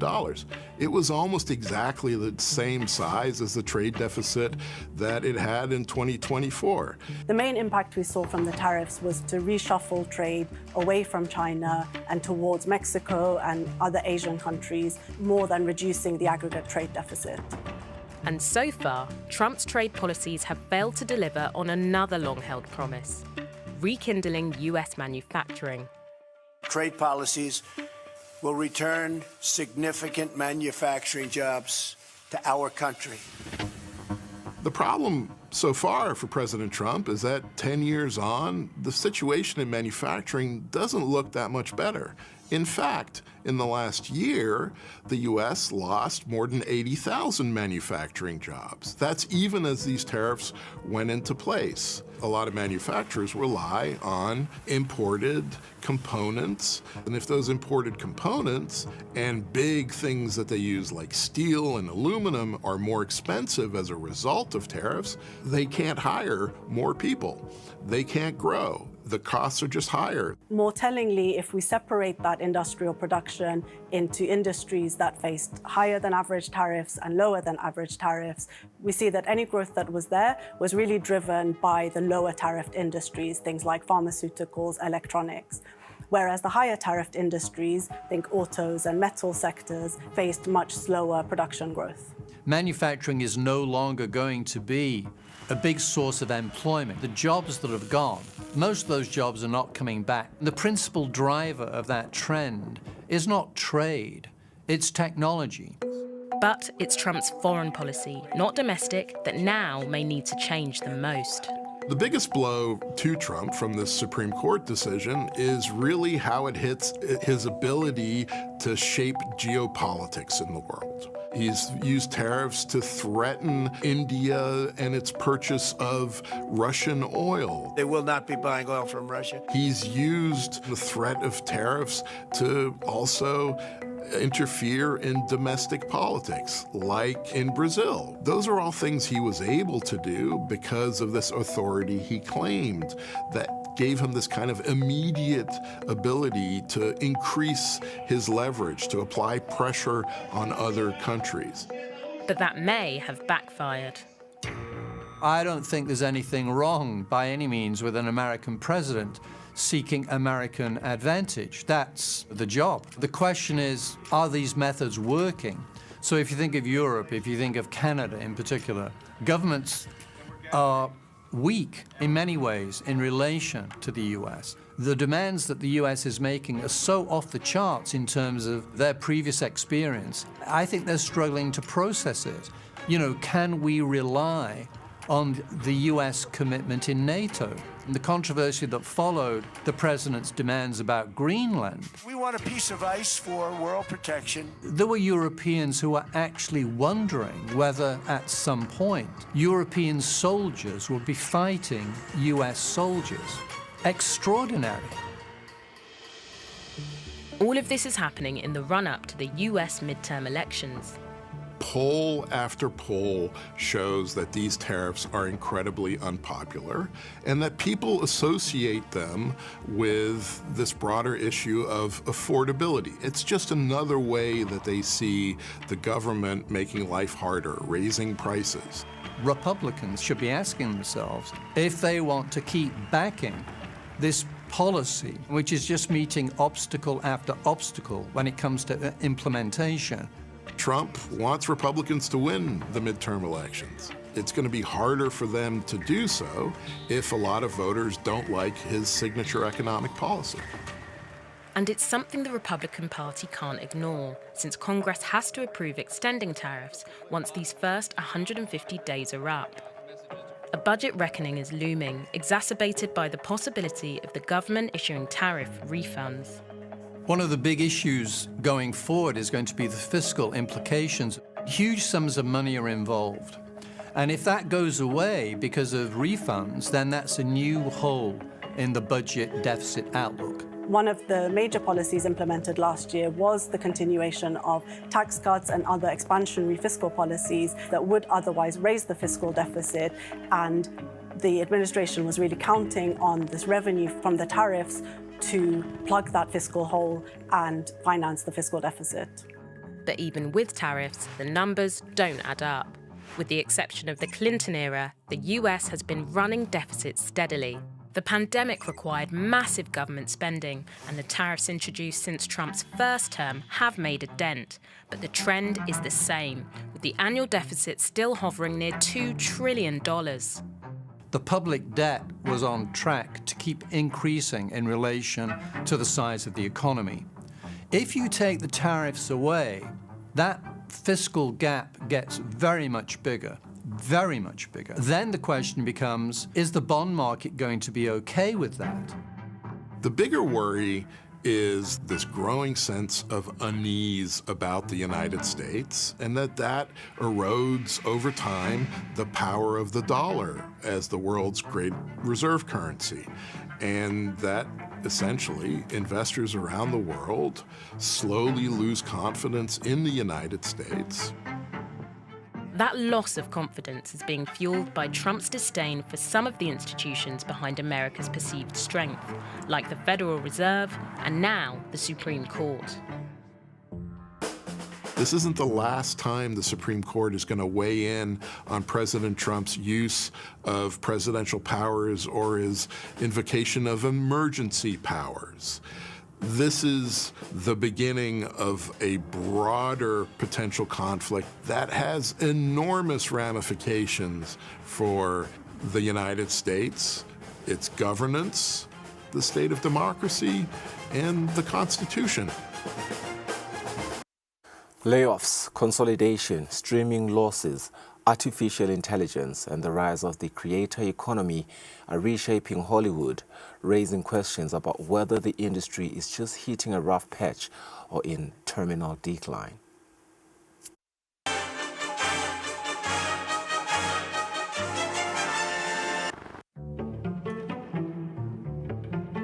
Hollywood is very much a factory town, and the widget that we make is entertainment. Across the board, everyone is creative, from the directors to the writers to craft service. Everyone has a talent. Some people come out here sort of on accident and find a place inside of the circus, and I think that some people are kind of called. Pilot season, upfronts, awards campaigns. Hollywood moves in cycles. But now, the cycles have slowed a lot. It's a reset, and no one knows where the new baseline is.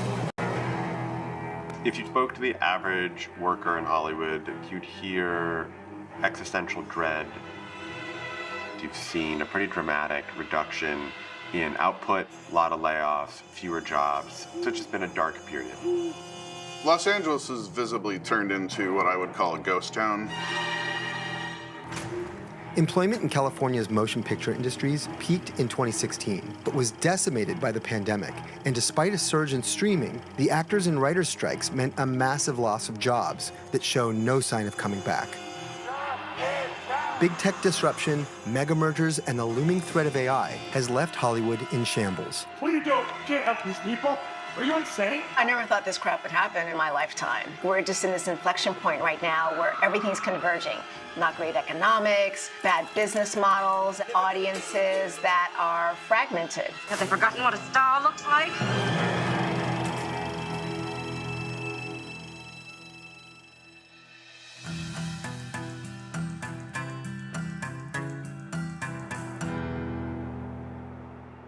I was just at a meeting on one of the lots, and to not be dodging around forklifts, it's astounding the lack of production that's going on right now in Los Angeles. So here we are, we're inside of an empty soundstage, actually one of the larger ones. As you can see, production has left California. The numbers tell the story. Have a look at total LA shoot days for 2024. Now look at 2025, it's down over 16%. Compare this to 2016, when shoot days were at their recent peak. Some of it has gone to other states, but the majority of it has gone outside of the US to places like the UK, London, places like Australia, New Zealand, and other countries with more aggressive tax incentives.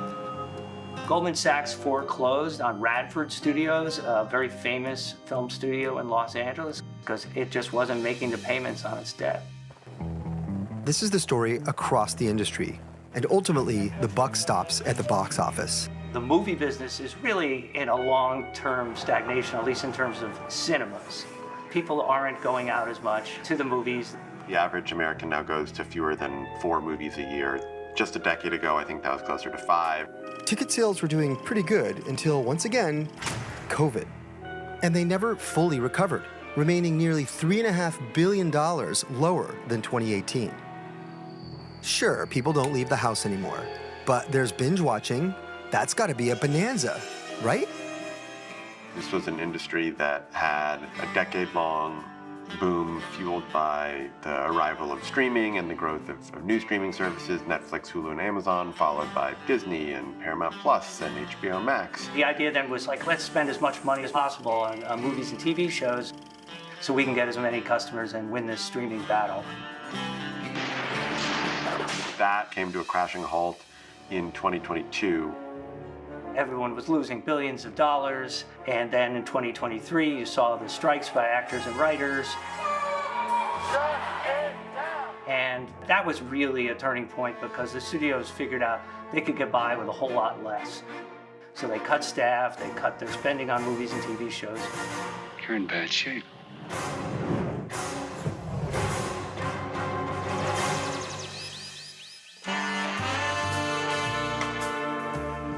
Yes, Hollywood is very fancy celebrities. There's a lot of very wealthy people who are very fabulous, but the people that I know, they are writers, they are producers, they're directors, they're grips and electricians, and they are trying to pay rent, and they're trying to keep food on the table. Actually brought my own slate, so, Oh. there. Yeah, that's okay. In the last 25 years, I've done production sound for everything from broadcast news to feature films. Check. And the Oscar goes to Whiplash and Thomas Crow. Thanks, Mike and Dave. I won the BAFTA and the Oscar for Best Sound Mixing for Whiplash.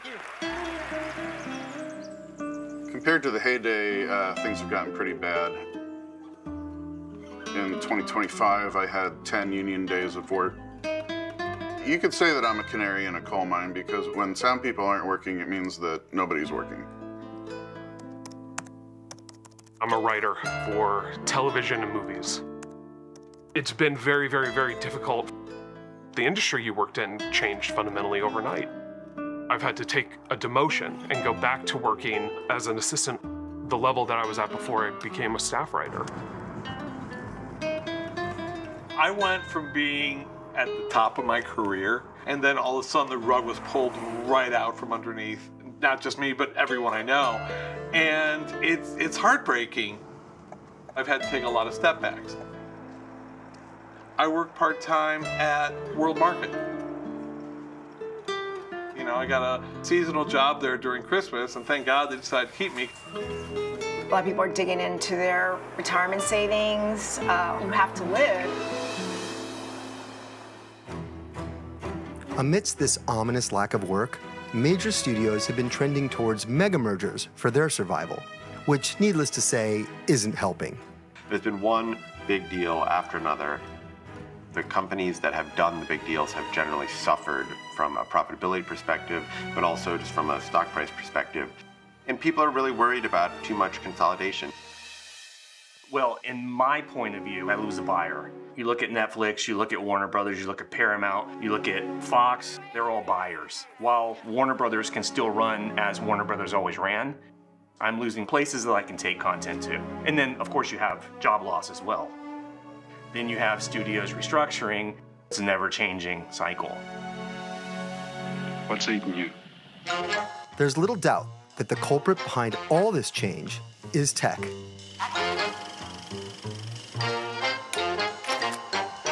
You have a camera in your pocket with a phone. All this editing software is cheaper than it used to be.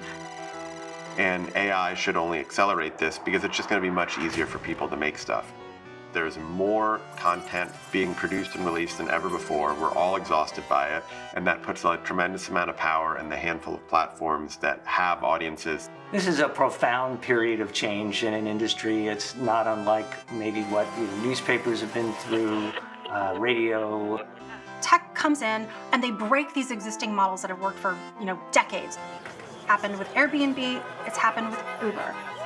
Money is flowing upward to a very concentrated point at the top.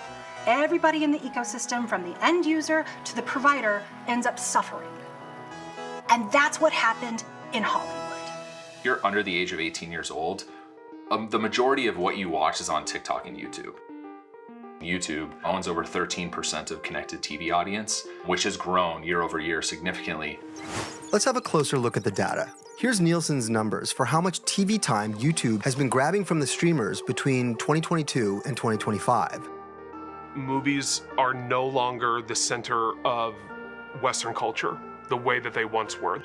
I think that that's pretty evident and apparent in a lot of consumer behavior. The days of the A-list star system that carried the box office isn't tracking anymore. There's no longer like the gatekeepers of Hollywood.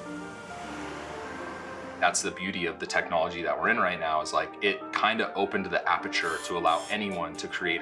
Because some of those storytellers are so good, they're getting a lot of attention on YouTube. The good thing is you can publish anything you want. The bad thing is you're not being compensated for it. It is a massive grind in order to monetize that. For every Mr. Beast that's out there really crushing it, there's a million other creators that are never being seen. It's very lean in terms of how all these creators are actually getting stuff done. He said, "Hey, stop playing hero. Nurse, she's not even on staff here." One camera operator, one editor, maybe a production manager. There's no like sound person, there's no crew. And I think it's been a hard transition. And even these scaled-down productions could go the way of the dodo. AI's ever-evolving image creation is poised to remove the need for sets, cameras, crews, even writers and actors. There is no way but forth. I know a few managers that are driving Uber. I've been struggling with a plan, to be honest. Do I feel like this is the end of my career as an editor? I don't know. There is some light at the end of the tunnel, and that is content remains king. Even though big franchises still dominate worldwide revenue, smaller budget films are hitting a sweet spot and finding big audiences. The heart of the business will always be storytelling. So it's a struggle for the people who depend on these big budget movies, but really an opportunity for people who are creative and get creative about the tools they use. I believe that independent film is the beating heart of Hollywood. People are creating and they're making things, and there's movement. I am getting more business inquiries than I can keep up with right now. And to me, that indicates that people have a fire inside of them. They're not willing to let the business die. The shift isn't theoretical. Companies like A24, valued at $3.5 billion, have demonstrated that disciplined budgets and bold storytelling can outperform the old studio playbook, turning indie films into box office wins and cultural touchstones. But studios are still doubling down on brand safety. In 2024, the top 10 highest grossing films were all franchises. 2025 saw even more expansion into pre-existing IP. If indies are going to make a dent, it's going to be because audiences demand it. We need to make less Marvel movies. We need to make more great movies, great stories. It's going to be smaller. I think it's going to remain a scrappy industry where people who are really passionate about it are going to continue to create opportunities for themselves. People are still reading, people are still optioning, people are still taking in content. As long as we keep doing our job and are given the opportunities to create at a high level, I do think that it will still hold an important place in culture in the long run. Yeah, there was a clip on why Hollywood is facing a very unhappy ending by it was actually a Bloomberg original. We go for a quick ad break now. We'll be back shortly to close our show.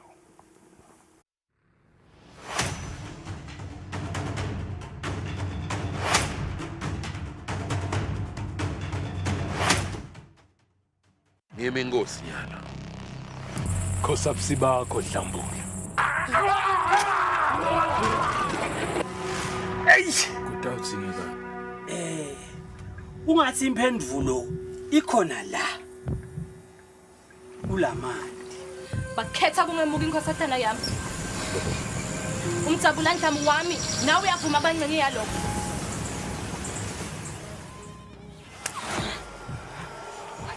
Gadla. Ditsibe. Amaswati. Lokhu ala nyimpi.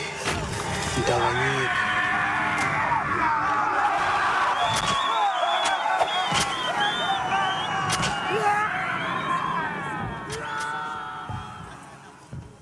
Bahlupheka kakhulu. Baphilisa kwetinqwayeya. Nganangizwile. Vumelanani sale kuhlangana into okhona ukuthi kubhekane nanasi yesikhwama.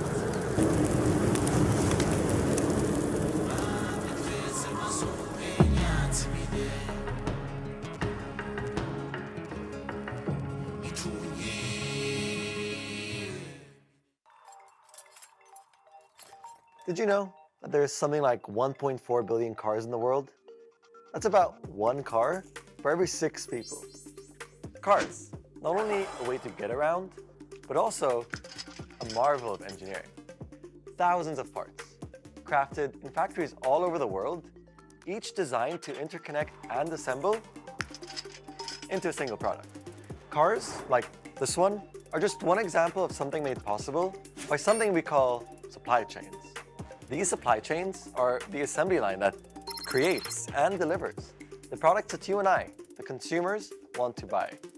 A vast, interconnected network of production that turns raw materials from all over the world into finished products and delivers them to you. The upside? We get cool stuff like this phone. Downside, if even one of those thousands of pieces is missing or late, well, you don't really have anything, do you? It wasn't always this complicated though. Back in the day, you'd hammer together some boards, hitch it to a horse, and with a little elbow grease, you had yourself a ride. Until around 100 years ago, something rolled into the scene that changed the game. The first mass-produced automobiles were assembled in the US and could mostly be made from domestic materials. But not everything. Things like the rubber and the metals had to be imported from abroad. And it all had to get to the factory floor in time to be assembled into a car. Over time, cars got more elaborate, luxurious, safe. Engineers added things like microchips, which are complex products themselves, requiring their own production processes. Eventually, we got the supply chain down to a science. People wanted more, and so producers put out more and refined production to get them out quicker and quicker. Suppliers timed things out so that goods would get to the factory just when they were needed. And it wasn't just cars. Even the screen you're watching me on right now was sourced from multiple countries. And then came the pandemic. Ports and borders closed, factory workers were sent home. The whole supply chain was tangled up by things arriving late or not at all. And all this at a time when people were trying to buy more stuff, like cars. When things started reopening, there was a huge backlog, resulting in traffic jams in ports. Car makers didn't have the parts they needed, like this one, because factories making those parts didn't have the people or the materials that they needed. And things still aren't back where they were before, which has led some people to question the effectiveness of the whole global production system, and whether the supply chain has just become too complicated. In the face of major shocks, like a pandemic or a war, are supply chains too fragile? And if they are, what can we do about it? Some people have called for reshoring, that is, moving production back home. But research doesn't show that it would improve resilience. It's basically like putting all your eggs in one basket. So, what am I driving at here? Well, to get where we're going, we need one another.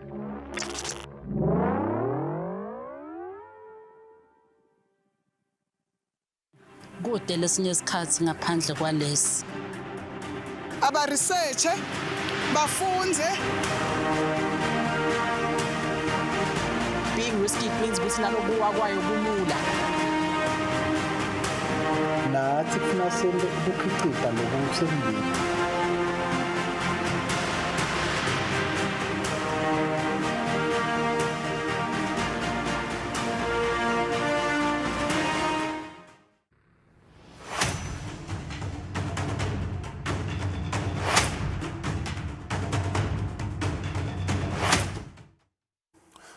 Masotla mahle sesifike emaphethelweni eluhlelo lwethu lwalamuhla sithembe ukuthi nitabana lusuku loluhle sitawuphindze sibonane kusasa nga 6 ekuseni sale kahle.